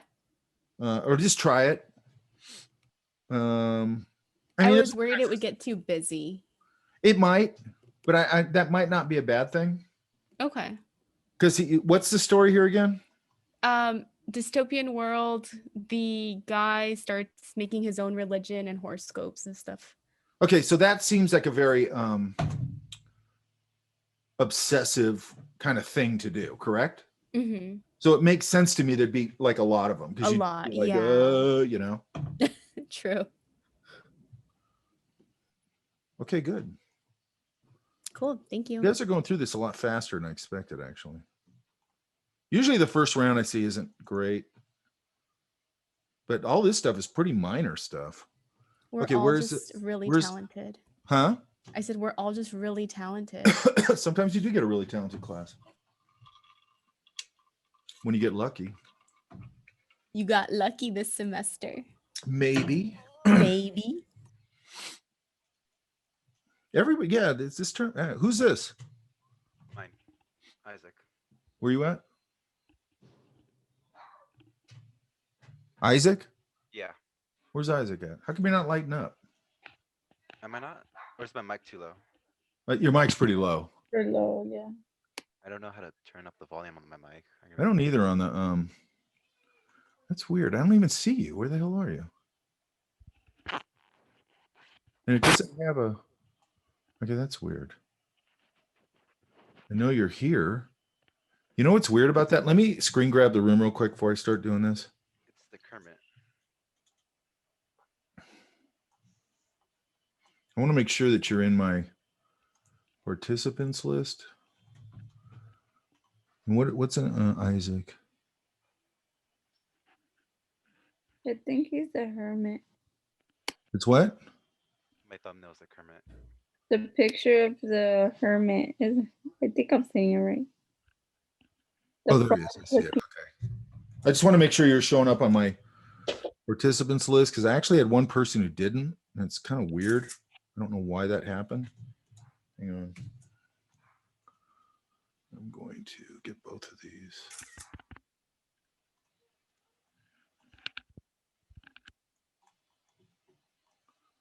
I hate doing this, but I have to do it. Let's do 2.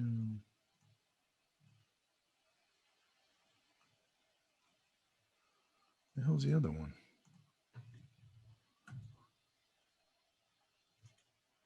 Hang on, sorry, you guys. All right, so God, that's annoying.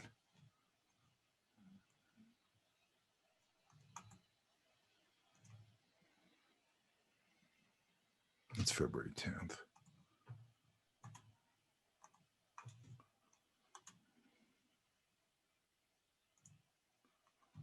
February. There it is. Okay, so this is it.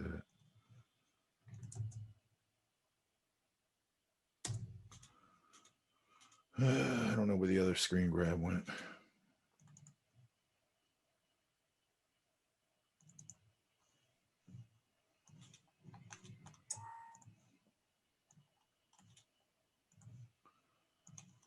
I'll find it later.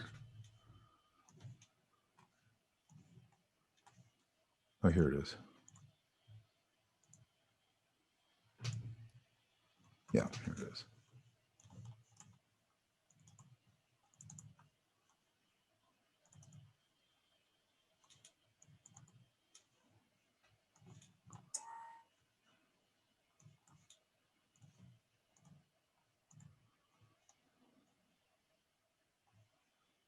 Okay. Sorry. And I have this one. Okay. This looks great. What's this from? Huh? What's this from? Oh, the giants from Dark Souls, but the actual woman is something I got off the internet. And then this environment's also other things? Yes. It's pretty clean. It reminds me of, you know where Armand Baltazar is? No. It reminds me of his stuff. What's your major? Graphic design. Wow, that's interesting.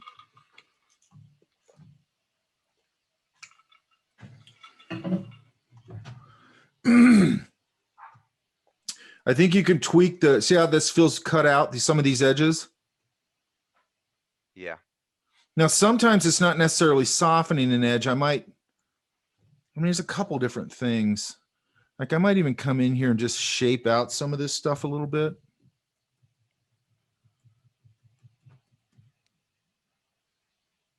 Or like maybe take a paintbrush and grab some of this background color.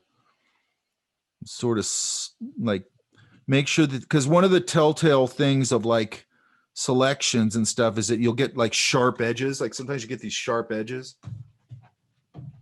It starts to feel real scissory. Does that make sense? Yeah. So I might come back here and just grab the nearest color and reshape a few things and maybe kind of integrate the background into this. So I'm not softening everything. I'm just sort of pulling a little bit of that background color into it. Oh, I have the wrong brush. Sorry.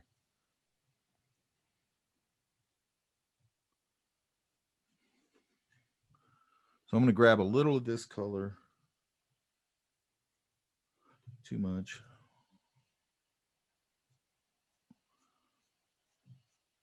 And, you know, I might just come in here and kind of reshape a few things and just sort of use that to bring the background color into it just a hair. So it'll kind of soften it. So there's different ways of softening these edges, right? Yeah? Yeah. But I mean, other than that, it looks pretty good. It actually feels really painterly. I'm assuming that is, but even this figure does. I don't have a lot of complaints about it. You threw a gradient on this? Yes.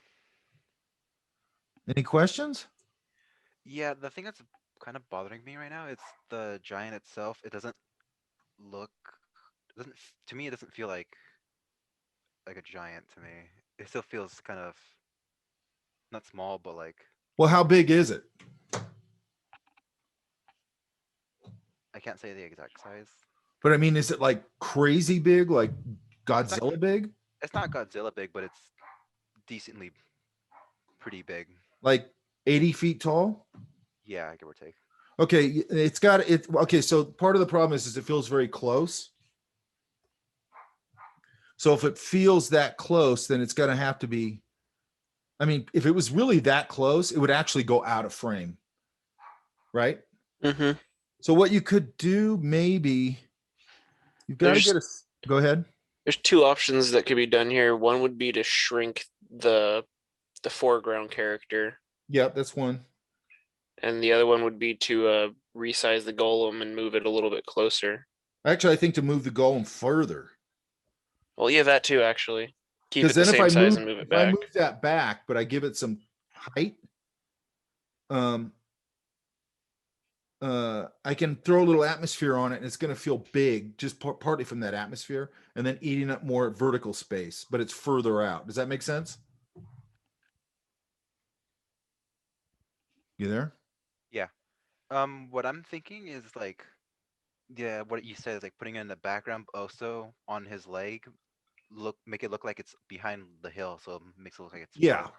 exactly. And also, you've already got this like atmosphere on the ground set up. So one thing that's really nice is sometimes you can actually just almost have it, the bottom of it disappear into that mist a little bit and then get more solid as it goes up, right?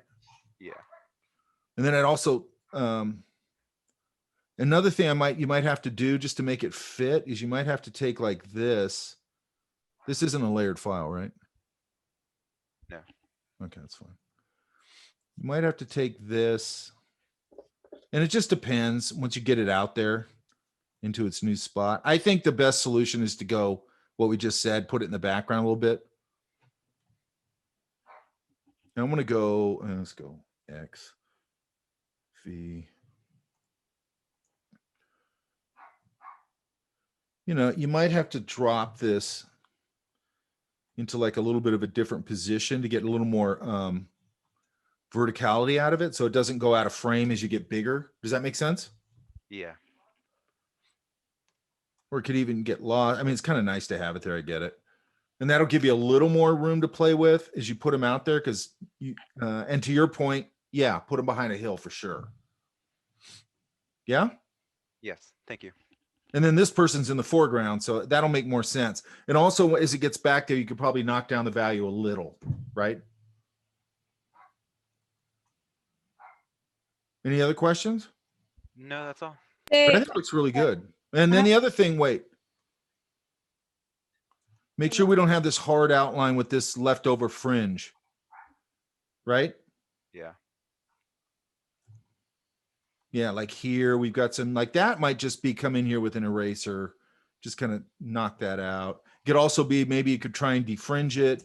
You could also just maybe do I'd probably do that. I'd probably try the defringe thing. And if not, I might just go in by hand and kind of take that out. Because I was going to say, you could do the modify thing where you go in a little bit and then clip out that couple of pixels. That might work too. Does that make sense? Yes. Because we always, one of the main things right now is that we just want to make sure that when we're selecting something, as much as we can, we're making it not feel like it's cut out, right? Yeah. Yeah. So say if he did move the sword, you know that white patch that it leaves, Yes. would you like feel what would I'd probably try, the first thing I'd probably try is a content aware fill. content aware fill? Because it's probably going to, if I get lucky, it'll get me halfway there. Or sometimes it looks great, period. If that doesn't work, then I'd probably come in and maybe clone it. There's a few other things we could do. I'll show you later. But first thing I'd try is a content aware fill. And what I'd probably do, actually the way I'd probably do it is if I would make a selection of that, whatever that thing is, the axe or whatever. And I wouldn't go Command X and leave a white space. I would just go Command C and paste it back in right where it is. And then I'd turn that off, and then I'd make the selection around the axe on the original layer, and then I try content aware fill and see if it just fills it up pretty nice. Does that make sense? Yeah. So I wouldn't do a Command X where I cut it out. I would do a Command C and put it right on top itself, then go back to the original layer and try and content aware fill. And then I'd move if the content aware looks pretty good, but I've still got to tweak it, then I'd move the handle or the axe wherever I'm going to move it. So I'm only correcting the part that I'm going to see. So I'm not doing all this extra work and going, oh, the axe covers all that anyway. Does that make sense? Right. Okay. Yeah. Because I think I'm gonna have to do that on mine, because you'll see if we get to it. Yeah. We should get to it.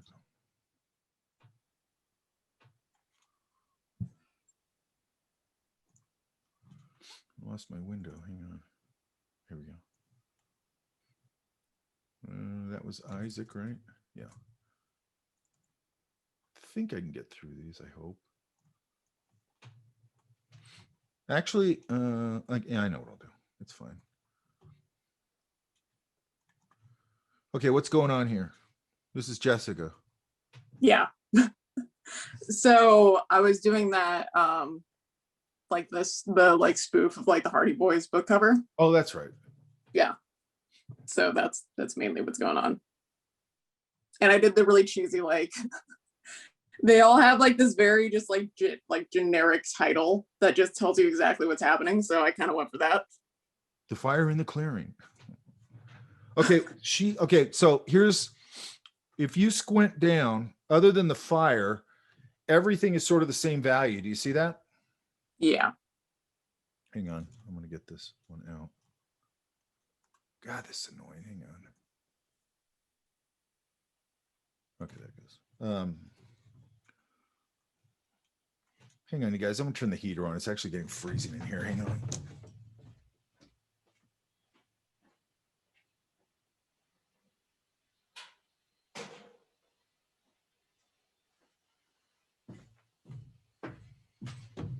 Okay. Oops. Okay, so we got to get like probably her, number one. And this is this digitally painted? No, it was just really manipulated. Oh, okay. Now be careful with that. You're getting a lot of soft edges in here. Do you see that? Yeah. Like you're getting a lot of smoky, sort of airbrushy edges. And the problem with that is you want to use a variety of tools that make sense. Does that make sense? Mm-hmm. So let's get her. And let's go. I'm just going to go to levels. And she's got to get a little lighter so I see her, right? Yeah, that was one issue that I was having, is that overall I just felt like I started getting like really, really, really dark. And I was like, I'm not sure how to back out of this. She's on her own layer, right? Yeah. Yeah, so you could just level her up a little bit. Okay. Like this has some cools on it on this bark.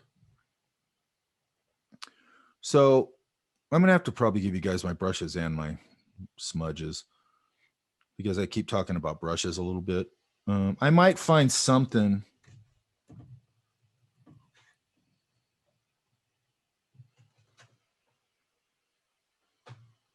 Trying to find a light value here. Wow.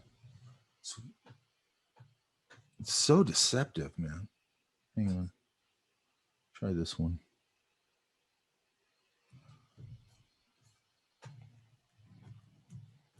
So I'm going to go up in value a little bit here. I don't want to go up very much. And see how I'm using a rough brush and I can kind of just highlight the idea of bark there. Yeah. I'm not going to hardly do any of it. It's just like it's catching a little light there and I'd have to manipulate it a little bit, but that'll help. And then if there's light there, then there's probably going to be some of that bounce light in on her, right? Yeah. And those things, like I could use that. I'm going to get a different brush here. I can use that. Might even do a little key light right there, kind of highlighting the other side of her. Does that make sense? Yeah. And also, if I was going to do that, and then this hair could probably get a little bit, some dark hits back here.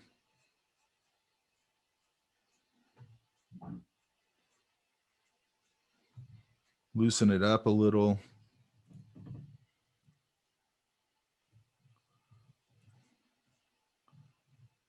So the first thing, oops, that's too much.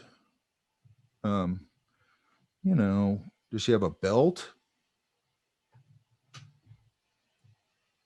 And the only reason I care about that is I'm like, can I make it a little more interesting? See what I mean? Yeah.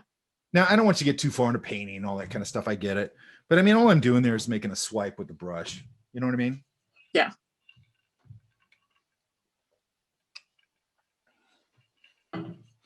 And then what? Okay, so that's just a fire. And then there's some. That's Yeah, Irene. That's Irene Lim back there creeping around. Yeah, exactly. You know, it's just what I do. Yeah, you're a lurker. I'll give you that. I'm the original Sasquatch. Oh, are you? Yeah, just really short. I don't know why they told everyone I'm so tall. It's, you know, that gets mythologized. You know what I mean? I'm just angry all the time and hungry. There's no good food out there. Yeah.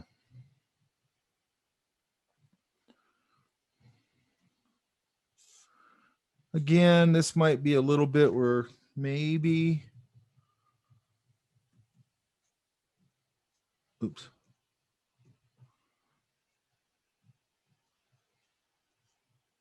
Pull a little more of this. I'm just smudging again. Because I want to pull it sort of into over the background a little bit. Does that make sense? Yeah, I think I was trying to do it with the clone tool and it wasn't working. Now, And- this is just a smudge brush thing. Yeah, okay, that makes sense. And then 'Cause I think- another thing, here's another little trick I always do whenever I'm doing, like, I'm painting something with a fire in it or something. Hang on.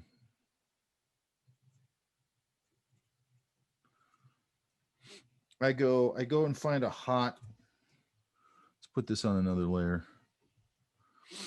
I'm going to pick maybe that. And then I'm going to go.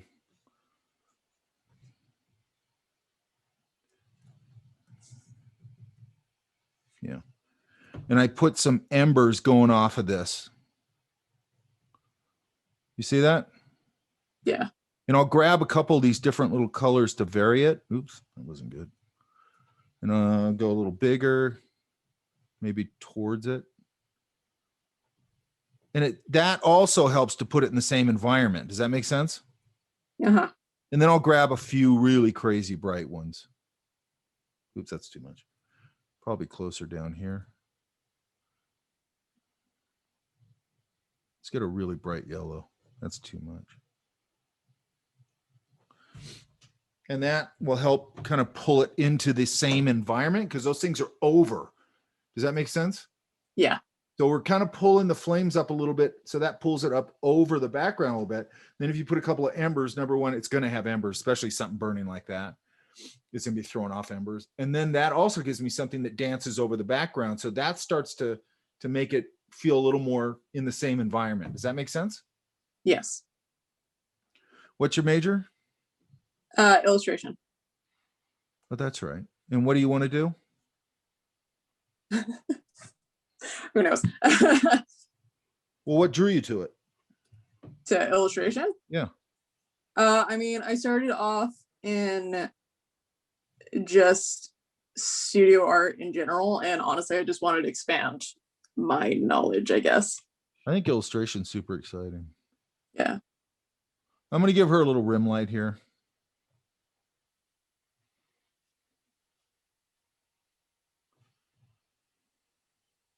And again, I don't want you guys to do a bunch of painting. I'm just doing pretty simple little things. So now it's reading a little better. Does that make sense? Yeah. Okay. And then like with things like bark, you know, like a lot of times people get very, oh, here's my tutorial for doing bark. And I go to here and I go to this sub menu and I do that. And it's like, or you can just get a rough brush and just right over it, something that's textural and just sort of keep it simple. You know what I mean? Yeah. Or they'll do photo bashing stuff where they put it over, you know, they just go find a texture and you know, that can work too. I get it. But right now I'm trying to get you to use the tools with your hands a little bit. Does that make sense? Yeah. And have to think through, because these are all pretty simple tools, but you guys are already doing quite a bit of stuff with them. Okay. Which is the goal. All right. You have any other questions? No. Yeah, no.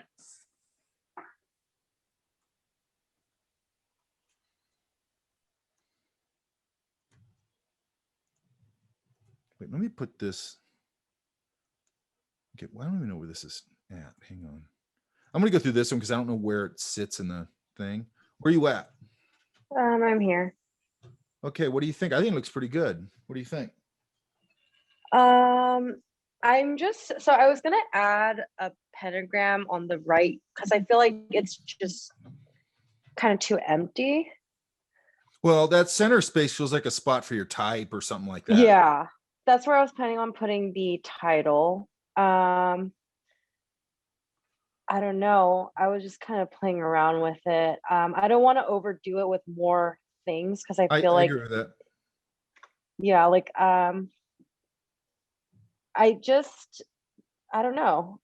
I definitely need to go over like some of the, I did a lot of like, I don't know, a lot of clone, I guess.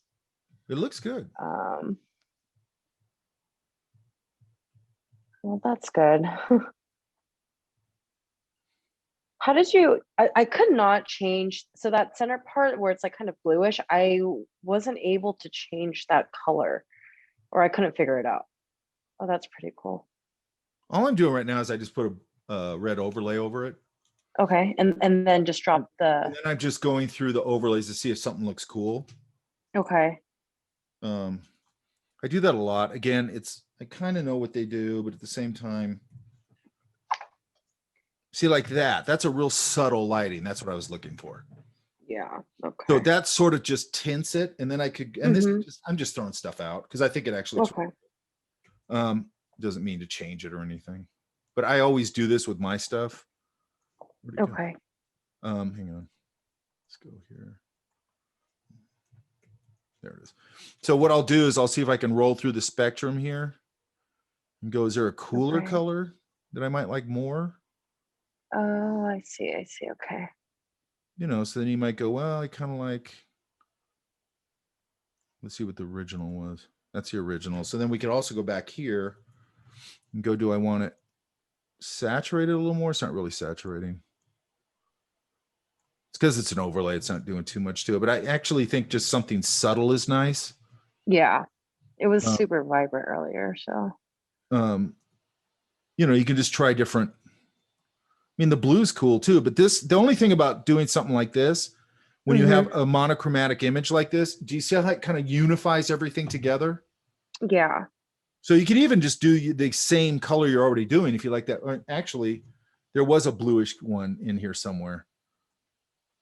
I don't remember where it was. If you wanted to go that way, you know, this I could go, well, maybe I like that, but I don't want it so extreme. Maybe I just come up here and I just knock down the opacity, and then it's really subtle, but it just tints everything, right? Yeah. And again, I could come through here and roll through the spectrum and go, well, I want to dial back in my bluish, and there's the bluish. Oh, okay. Now it's very unified. Right. Okay. That makes sense. So all it is an overlay, and then we pulled back. We found a nice overlay. This one was and this started with red, but what you got to now it's blue, or like cyan. You know, and I can desaturate it a little bit sometimes, or do this. So in this case, it wasn't desaturating because it's an overlay. Sometimes it'll do that. I just knock down the opacity, has the same effect. It sort of desaturates it, right? Right. Okay. But what the main thing when you're doing this kind of stuff is you got to find ways when you're using, and this is pretty unified, but this is more unified. Right. Right. Okay. And again, you can go back to your original color and all that. That's fine. When you're going to get, what's your major? I don't even know right now. I'll just say graphic design. Okay. If you're going to do graphic design, what you'll get a lot is this kind of stuff where people will just throw a bunch of random assets at you when you go, you know, you'll be working on something, you can call whoever it is you're working with and you go, I need assets. And they go, oh, okay. And they just throw a bunch of crap at you. And it's all in different lighting. It's all this and it's all that. And you got to figure out some way to unify all that stuff where it feels like it isn't a bunch of disparate elements, right? Yeah. So that's one way of doing it, you know. And again, if you look at movie posters, you see it all the time. Like a lot of them are like subtly monochromatic with maybe a pop of, you know, Tom Hanks is in the foreground, he's in color. You know what I mean? And I'm guessing that a lot of times they're doing that because they have to put all these disparate elements into the same lighting. And, you know, you can sit there and manipulate the hell out of these things and spend a lot of time on it, but a lot of times this just really works. You know what I mean? Then if you do type over this, it's like a nice, you know, another contrasting value color or whatever, then you get, and boom, you're there. right? You've been in Photoshop before, Yeah. though. No, this is my first time using Wow, it. it looks really good. Well, thank you. So all these are disparate actually- are different elements? Pretty much. The only thing is that I didn't really utilize a lot of the tools except for like the clone and whatnot. I think it was just a little bit easier because everything is like more of like a darker like color that kind of was easier to bring everything together. I don't think there's anything easy about it. To be honest Yeah. with you. When I first started Photoshop, there's nothing easy about it. To me. Okay, I was just like I was overthinking and I didn't know Well, yeah, that's doing normal. it correctly, but That's totally normal. yeah. Yeah, I mean, we all do that. Okay. Okay, you have any other questions? No, not right now. So just add the title maybe in the middle area. Yeah, probably somewhere here, you know. Okay. Make sure it's not interfering with your whole image and that kind of Right, thing. okay. You know, maybe it's a lockup, you know, where it's sort of in a square format where they all sort of Yeah. lock together or something like that. Maybe it even maybe it follows this, like it's a lockup, but it sort of follows this space right here. Hang on. So I was thinking Right of here. like maybe it's a lockup and yeah. it follows that space and Right, exactly. your That's what I was title. planning on doing, but I didn't know if it would be too small. But I don't think so. okay. I think what I would do is I'd probably use like bold, fat, readable type choices. Yeah. So it's real readable, and then make sure that you know that it is readable. You know, because then you're following that form, which would be nice. It almost has Right, I okay. can't think of the movie. There's a movie that did that. It might have been The Mist. I can't remember. Can you guys hang on 2 seconds? Yeah. Yes. Hey, give me 2 seconds.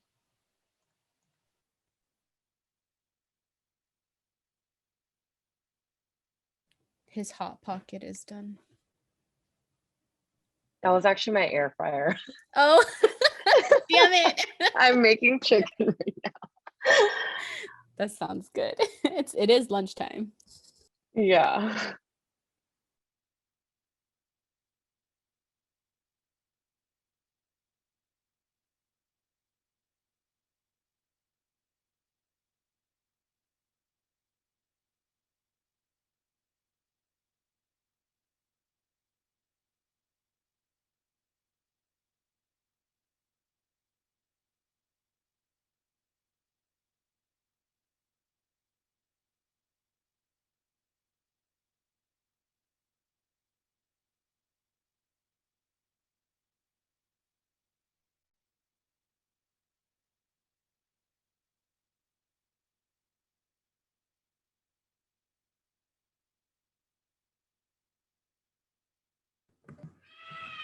Jen, I have a question for you. Do you make for this image every image is in a specific layer, the beard, the hand, the moon, Yeah. So I everything? started off with a black like I still couldn't figure out. I had to review some of the videos because I was just so confused, but I just started off with a black background because I had already gotten my images and I knew that it would have to be kind of blend in, which everything was dark. So I added one by one, but I did use the puppet hands because that was a bigger photo.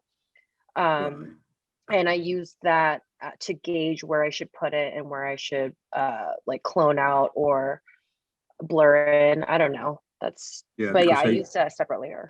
I found that probably you get a lot of options to manipulate that general image, which is really cool. I have that problem because I got only one image in the background. For that, it's not possible to manipulate in other ways. Right, exactly. Yeah.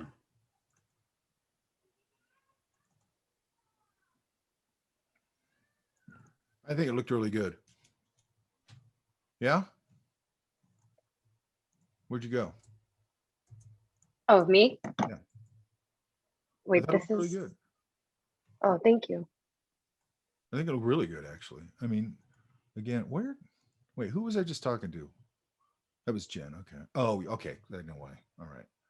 So I did Isaac. We did that. Okay, we haven't done this. Okay, where are you at, Kayla? Hi, I'm here. That looks pretty good too. So is this, some of these leaves are spilling into this and then some of it's reflecting, correct? I just put a layer mask over it and then I kind of just, Oh, okay, that's yeah. good solution. All right, so I'm going to say, I might take this and make a bigger statement with, I'm just going to use, I'll just take the whole thing. And this, I don't have to make a perfect selection on because you're not going to see that much of it. Probably take a little of this.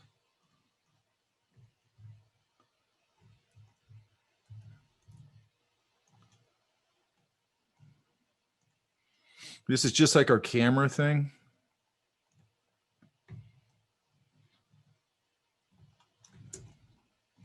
Because there's a lot of light in there and it looks like a pretty, I'm going to go up to edit.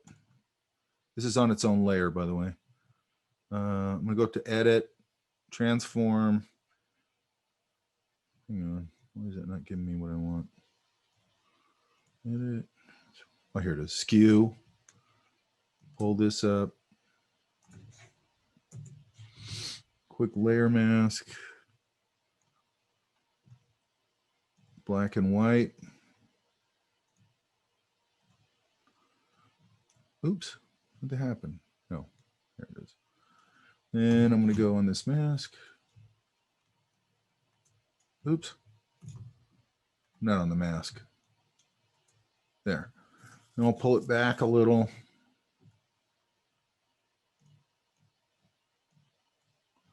And I might do this. I'd probably do the same thing here because now I kind of have to.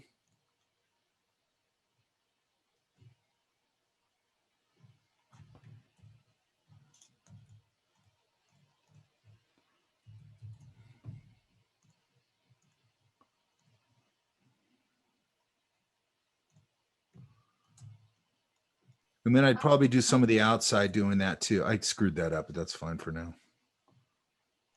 I was also wondering if you think I should add more warm light on the door. That's not a bad idea.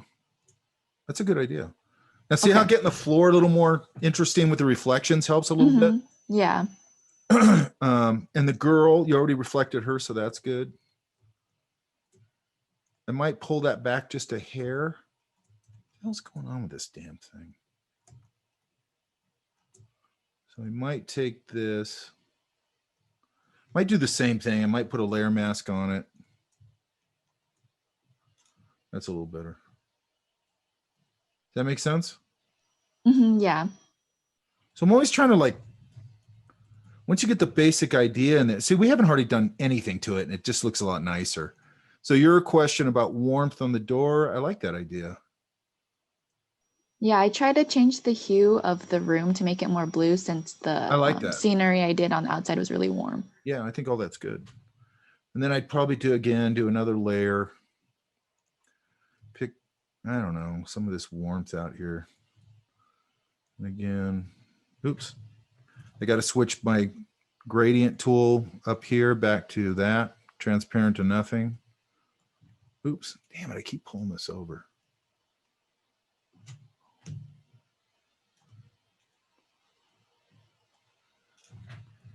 Now, again, I might try, with this kind of thing, a lot of times I just go right to try and overlays. I just burn through them and just go what looks good. And I want it to be, it should be pretty subtle. Like that's really subtle. You see that? Yeah. So I'd probably leave it there. Might even pull it down just a hair more. Because you don't need to overdo it, right? But you're to your point.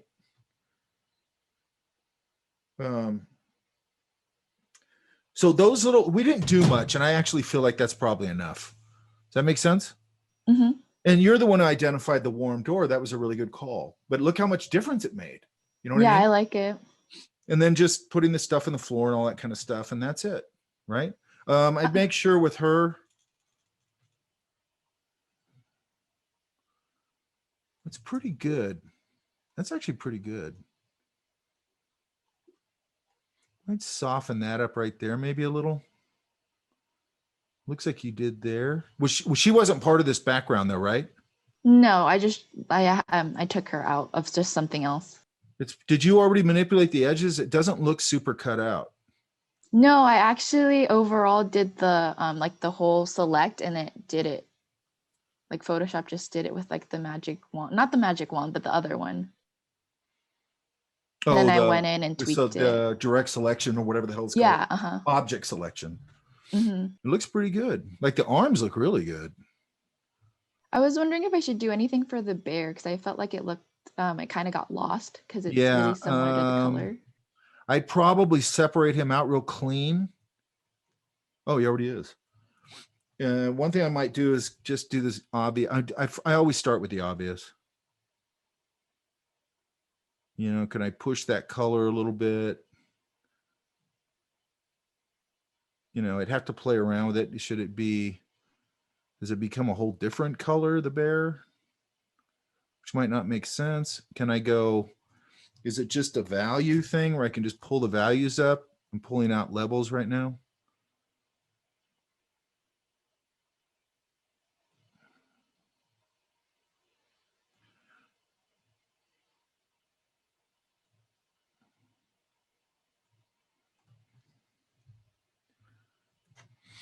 It's reading a little better.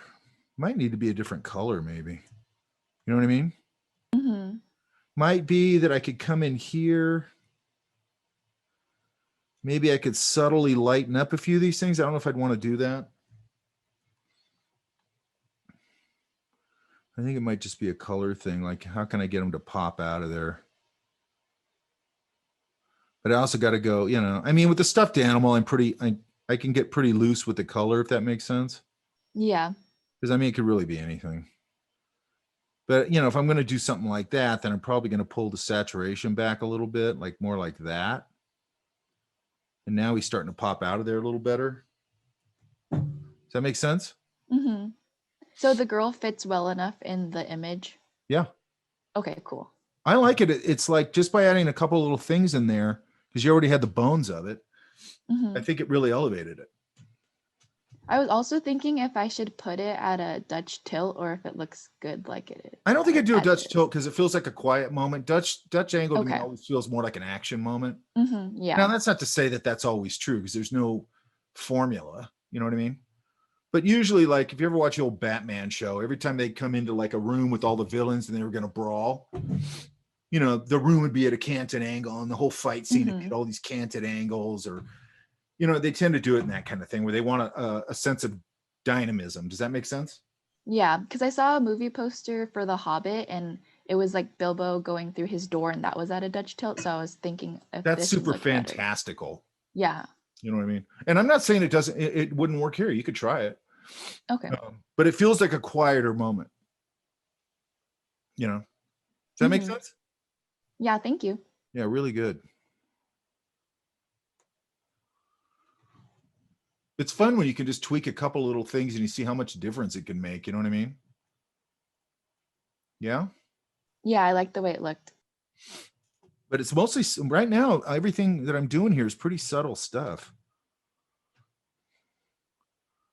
Okay, I remember this one. I'm here. Yeah, I manipulate every layer image separately, but I flattened that I couldn't find the past PSD. I'd probably, let's see.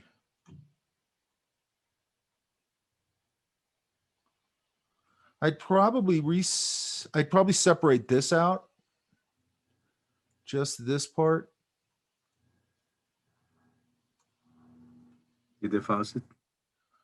The faucet. And the reason is, where'd it go? That's not what I want. Hang on.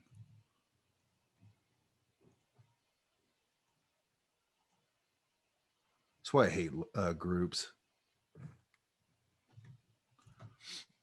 Because it keeps wanting to put it in the damn group, which drives me up the wall.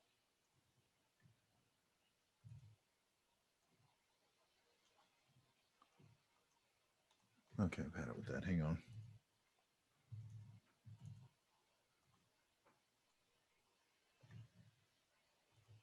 Why it keeps going into that damn group?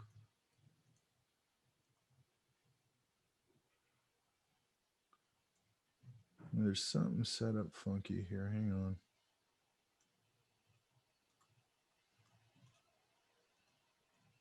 Damn it.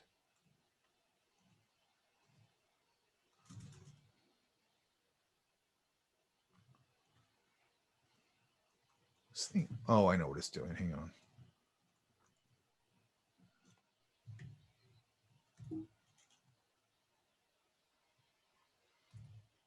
Oh, God, that's so annoying.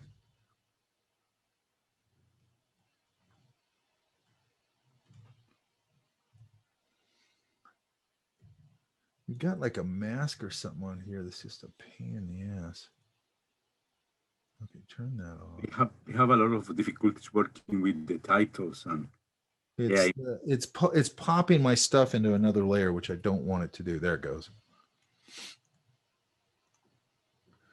Now the reason is because if I have this, then I probably want to take this and drop the opacity a little bit. All right. Yeah, it's because I want to see a little of this of going through the water there. Oh, the background. Okay, okay, yeah, I got it. Yeah, or I could even go, might be a little too much. Let's put it back up. So I might just come into this area and take my eraser, soft again, and really put it down low. It's at 14 right now. I'm going to put it even lower. Just reveal a little of that background so it feels a little more like right, more natural, yeah. Not the fish, just the background. I'd probably soften this edge up a little bit right here. Okay. Just anywhere where it feels a little, I mean, not that water here and there doesn't get a hard edge, so some of them I'd leave. Because what people do is they go in and they make everything sort of airbrushy or whatever, and that doesn't work either.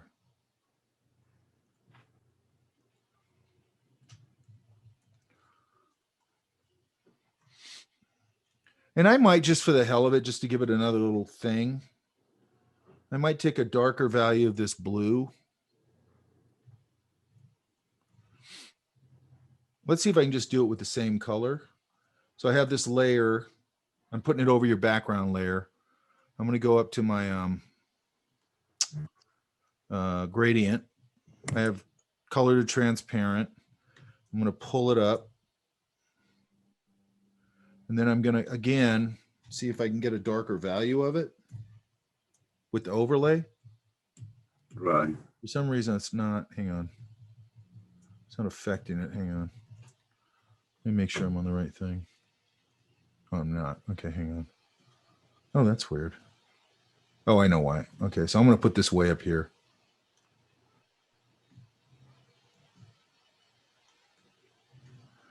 I'm going to try that again.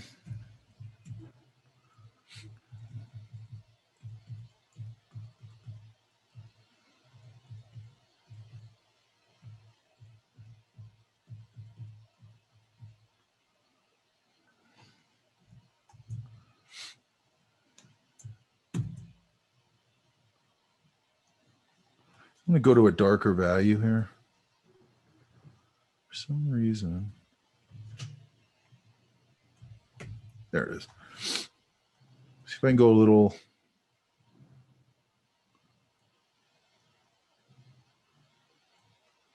Just get it a little darker as it goes down into the depth, right?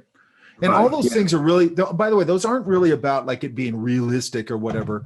It's more about just kind of making it a little more interesting anywhere I can, right? Right, right. And then just make sure anywhere here, I don't know if you can, I don't know if this will work. I might take this.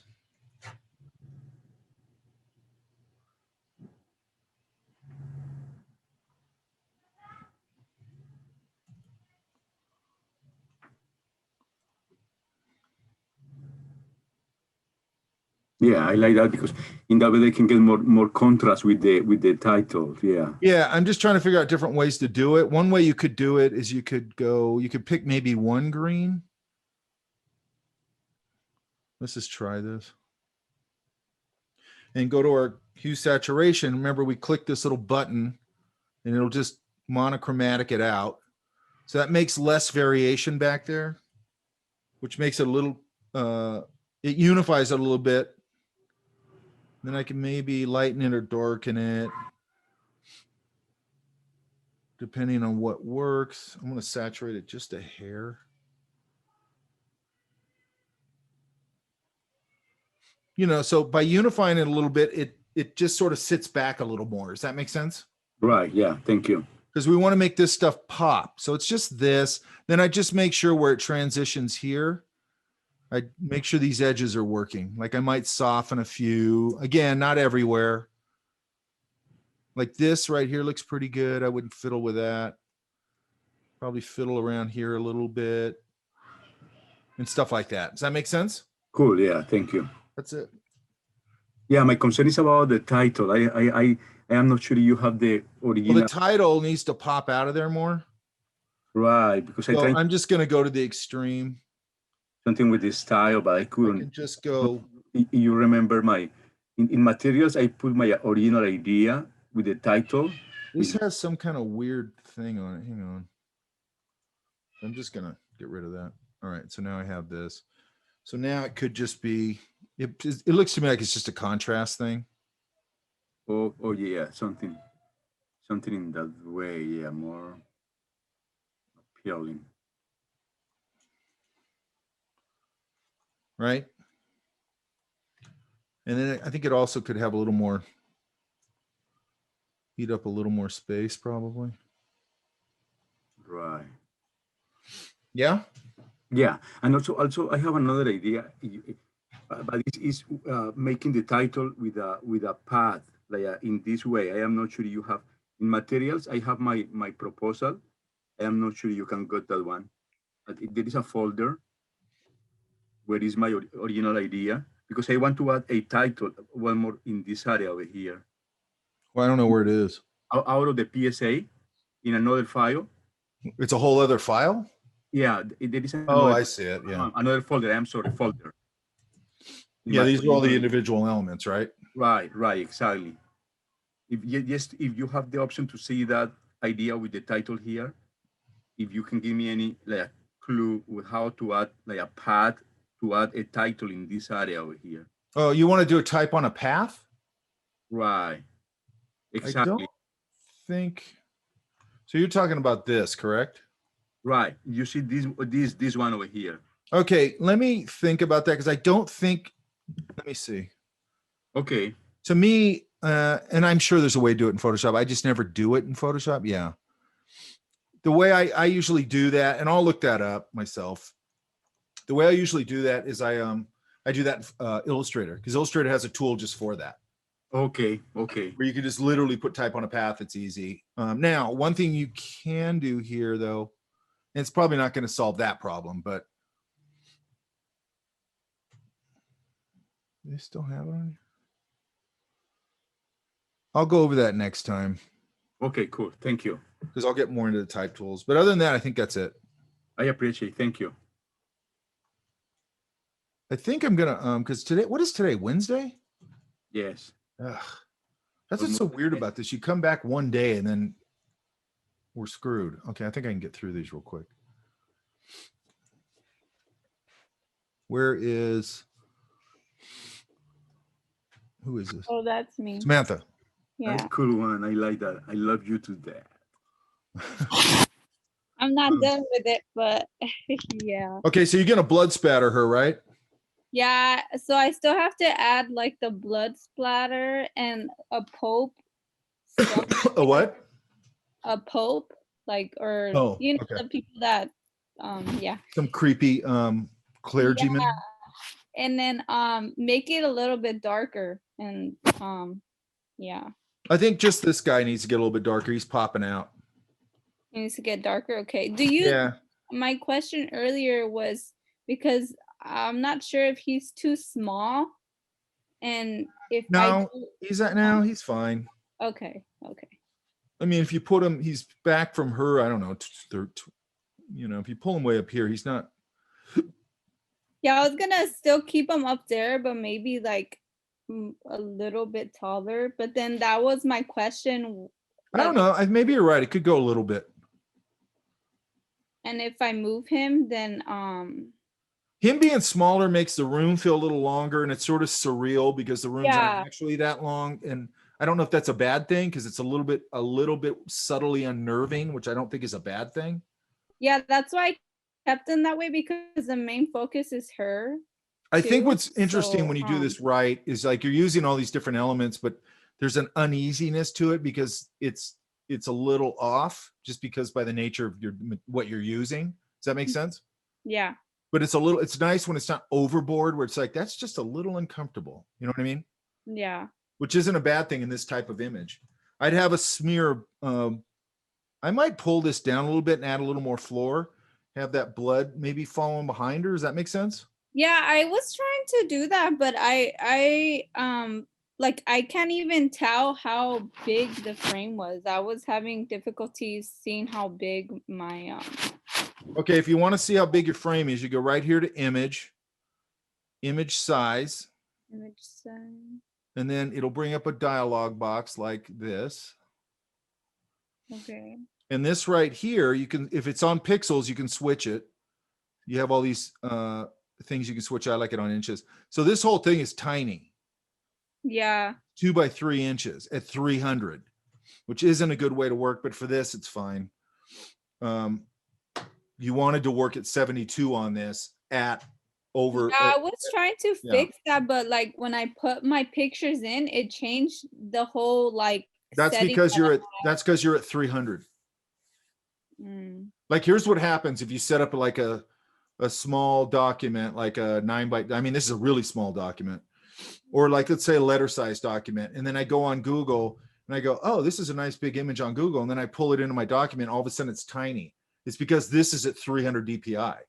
So it's like, no. This file can go this big. You might've made it this big, but it can go this big now because it's 300 and that's 72 DPI. So in this world, this can only live that big.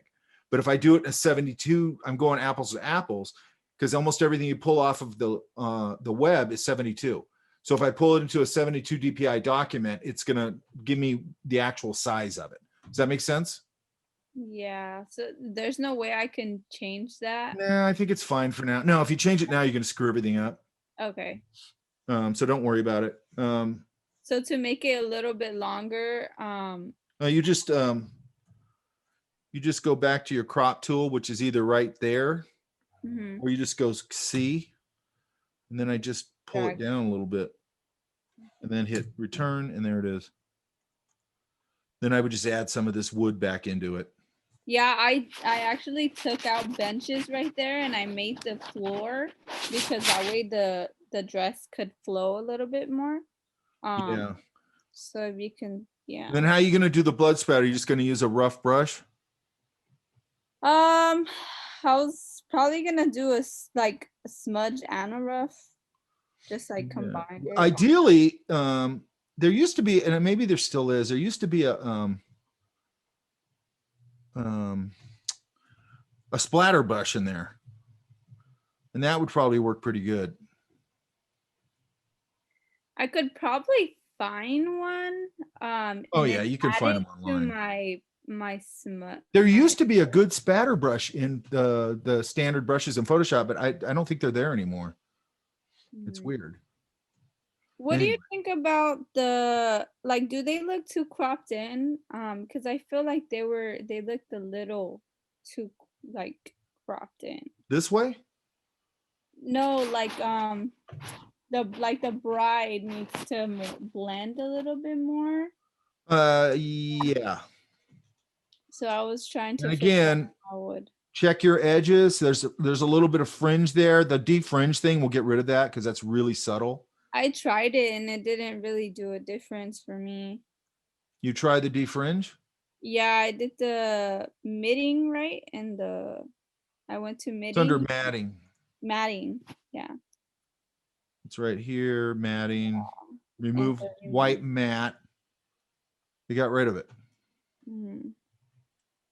So you must use defringe. Sometimes that doesn't work. And then I'd probably come in here. And then again, I might just try and get a little bit of, I'd clean up some of this stuff, like this sleeve right here. I'd clean up Mhm. right there. You know, With the whatever that is. eraser. I'd have to clean that up by hand probably. I don't know why. Hang on. Oh, God, this is annoying. Hang on.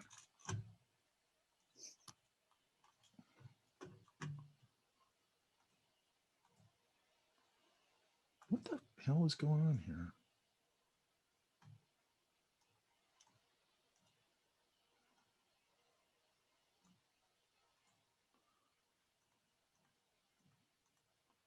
Yeah, there's a white mat behind her, so you might have to use some of this stuff to.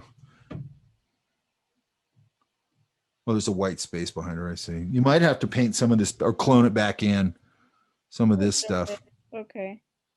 on whatever layer that's on. Yeah, I'm using a lot of cloning. Yeah, with this kind of thing. And then I might just subtly see if first I'd get this cleaned up. That feels very just rigid. Mm-hmm. You know, all this, and I get the little, like I'd knock out that dark and this dark. So it feels like an actual fabric, you know, because it's not going to be almost like a hard edged saucer. Well, I shape. was gonna add blood onto the edges, so I wasn't like focusing on that. I would still clean that up a little bit. Okay. Because blood's not so thick that it's going to cover the edge. It's going to flow along the edge. Right. It's going to stain it more or less. And I should use like the smudge tool, the smudge brush. Well, some of this I would go in and because it looks like it was clipped out really broadly.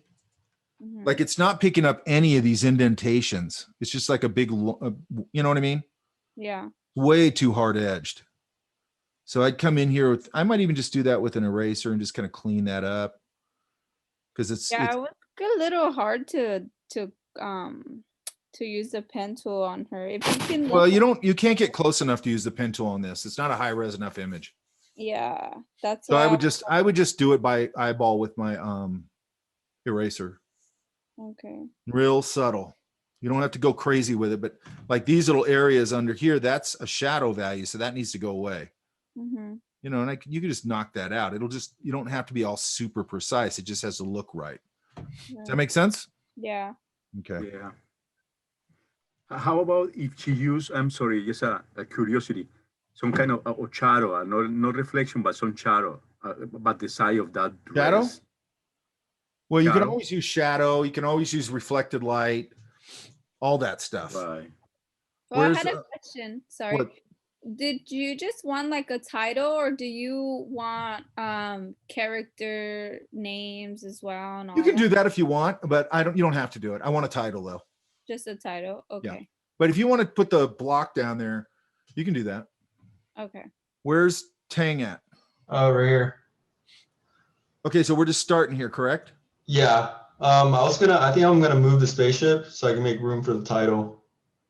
Like to the title here. Okay, so this background is the same thing we talked about that other one. I just do a subtle like yeah. Right? I was thinking that too. And then clean up this. Another thing I might do here is I might go. Shit, I'm gonna run out of time.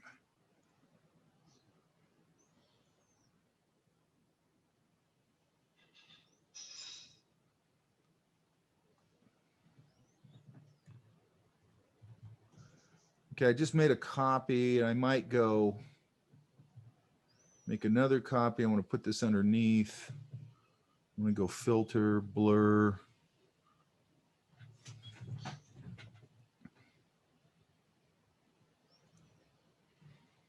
See if I can dial this in at all.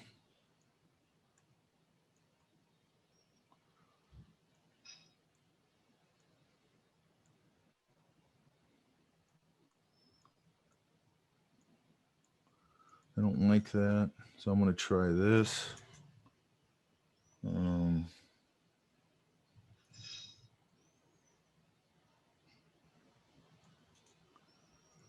But I would try and get like a little bit of a blur on there. Yeah.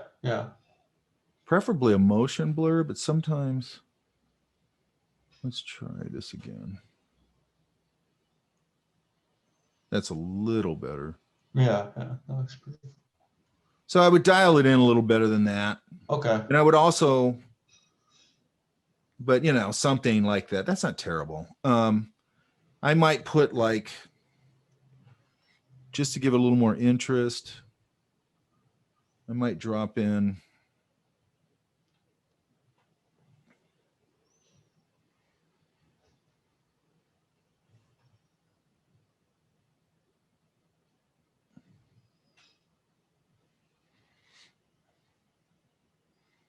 Maybe a little light back here. You know, that's probably enough. Hey Mike. Yeah. I know it's probably like a bad time to say it. I just wanted to say that I have to go to work. Is that okay? Yeah. I mean, if you have to go to work, you have to go to work. Okay. You know what? Who is it? Brandon. Did I already look at your stuff? Yeah. Okay, you're good. All right, cool. Oh, by And the then way, for- I'm going to make these due on Monday because you guys are all pretty ahead of it. Okay. And then for I'll put attendance. that up. I'll put that up. Huh? For attendance, since I know you like screenshot the who's in the Zoom call. Yeah, I already did it. All right, cool. So. All right. Yeah, you're good. You're good. Thanks for the critiques today. Yep. All right, see Thanks ya. for the work. Yeah. Cool. Hang. Yeah. Does that make sense now? Yeah. Yeah. I mean, you're pretty close. I'm sorry, can you tell me what kind of tool, Professor? Yeah. Before? What was the tool that you were using? I just used a brush. Okay. The only thing that's, who's this? That one's mine. I like it. I like it. Other man. The only thing I'd say is the way it cuts off here at the bottom, but don't change it. It's fine. Yeah. I just needed help on the on Julia Roberts' hair. I wanted to. Oh, I see. Yeah. That. I think I would start there. Where is she?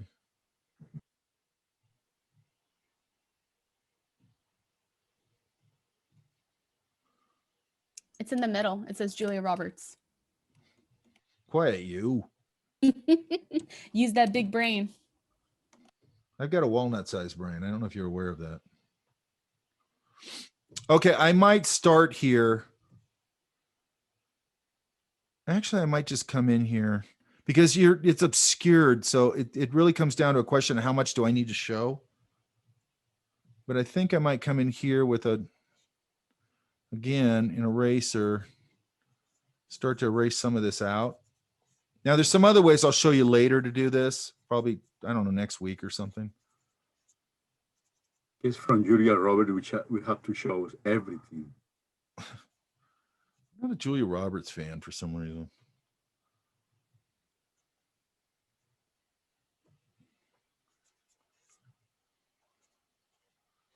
So I'm just going to try and see how, to be honest, when I'm doing something like this, I'm going to take advantage of the fact that you're obscuring so much of it.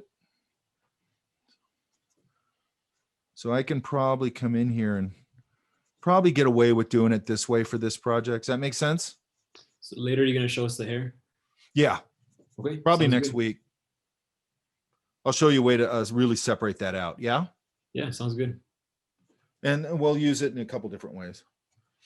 So that's not too bad, right? Right. Other than that, I like it. Okay, thank you.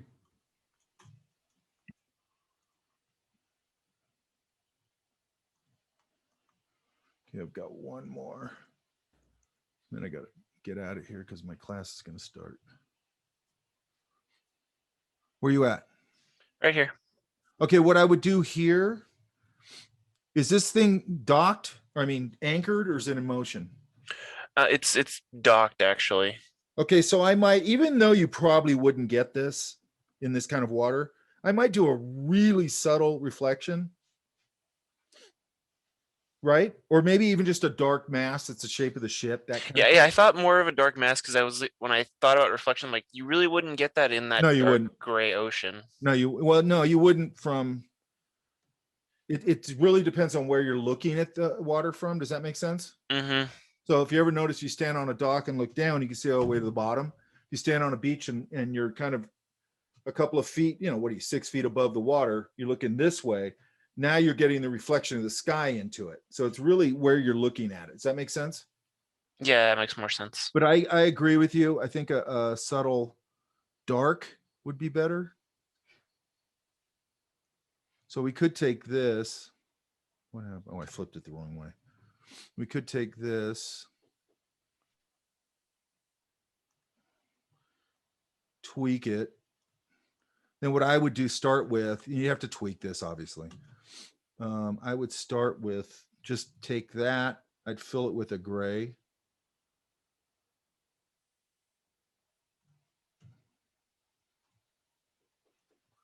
Doesn't have to be that dark either, because I'm gonna multiply it.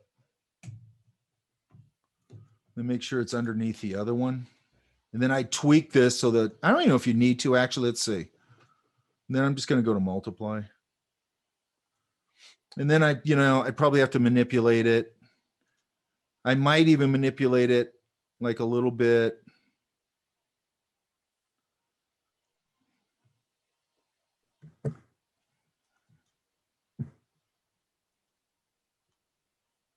Oh yeah, so the water. With the liquefy filter a little bit. Mm-hmm. So this also will help you. We don't have to get it all lined up perfect on top.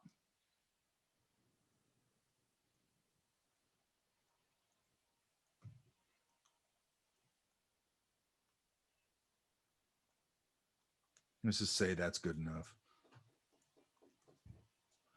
And then it's great. Give another dimension to the image. I might even go now. I'd probably manipulate how light or dark it is. I'd also probably go, as a stylistic thing, going all the way down might be fine. But if I don't like that, then, again, I'd come here. I'd go here. I'd go here. Oops, here. You think I can use that tool for the blood as well? Probably. Yeah. So I could get a little of this. Then I go, okay, does this need to be darker? Does it need to have a little more color in it? And then the other thing, so all that makes sense, correct? Mm-hmm. And I might even pull a little bit of it out here and there so that the tips of the waves kind of cut through it and break it up. Does that make sense? Mm-hmm. And then the last thing I think it needs is it's got to have a water line here. Oh, I got to go on top of it. So I'd find the color that makes sense here and make sure it's got a water line. That's real sloppy, but that's way sloppy. Because where it's hitting this edge, it's going to get a little bit of a foamy kind of thing. Does that make sense? Mm-hmm. This could even come out a little bit, maybe. Don't do it like that. Can make it a little more actual believable. There could be a little bit of that. And that's probably about it. And I do a better job what I just did. But that transition to the water is really important. Mm-hmm. But other than that, I don't think you need anything else. Okay. You've been in Photoshop before, right? Yeah, a little bit. What's your major? It's computer science. Oh, that's right. Okay, there it is. All right, you guys. I'm going to put this up as due on Monday. I'm not going to give you anything new. I just want to have these done. You guys are all so close. It's fine. And then we're going to start covering some other things next week. I think I'm going to do the hair selection, that stuff, and just get selections out of the way, and then we'll start on brushes. Does that make sense? Yes. Okay. And I'm going to put up my smudge brushes. I'll link them. And that's it. Okay? Okay. Okay, you guys. Okay. Cool. Thank you. Thanks. Have a I good got one, to jump Professor. into my other class. Thank you so much. I appreciate how Thanks, you wonderful guys. the weekend. You too.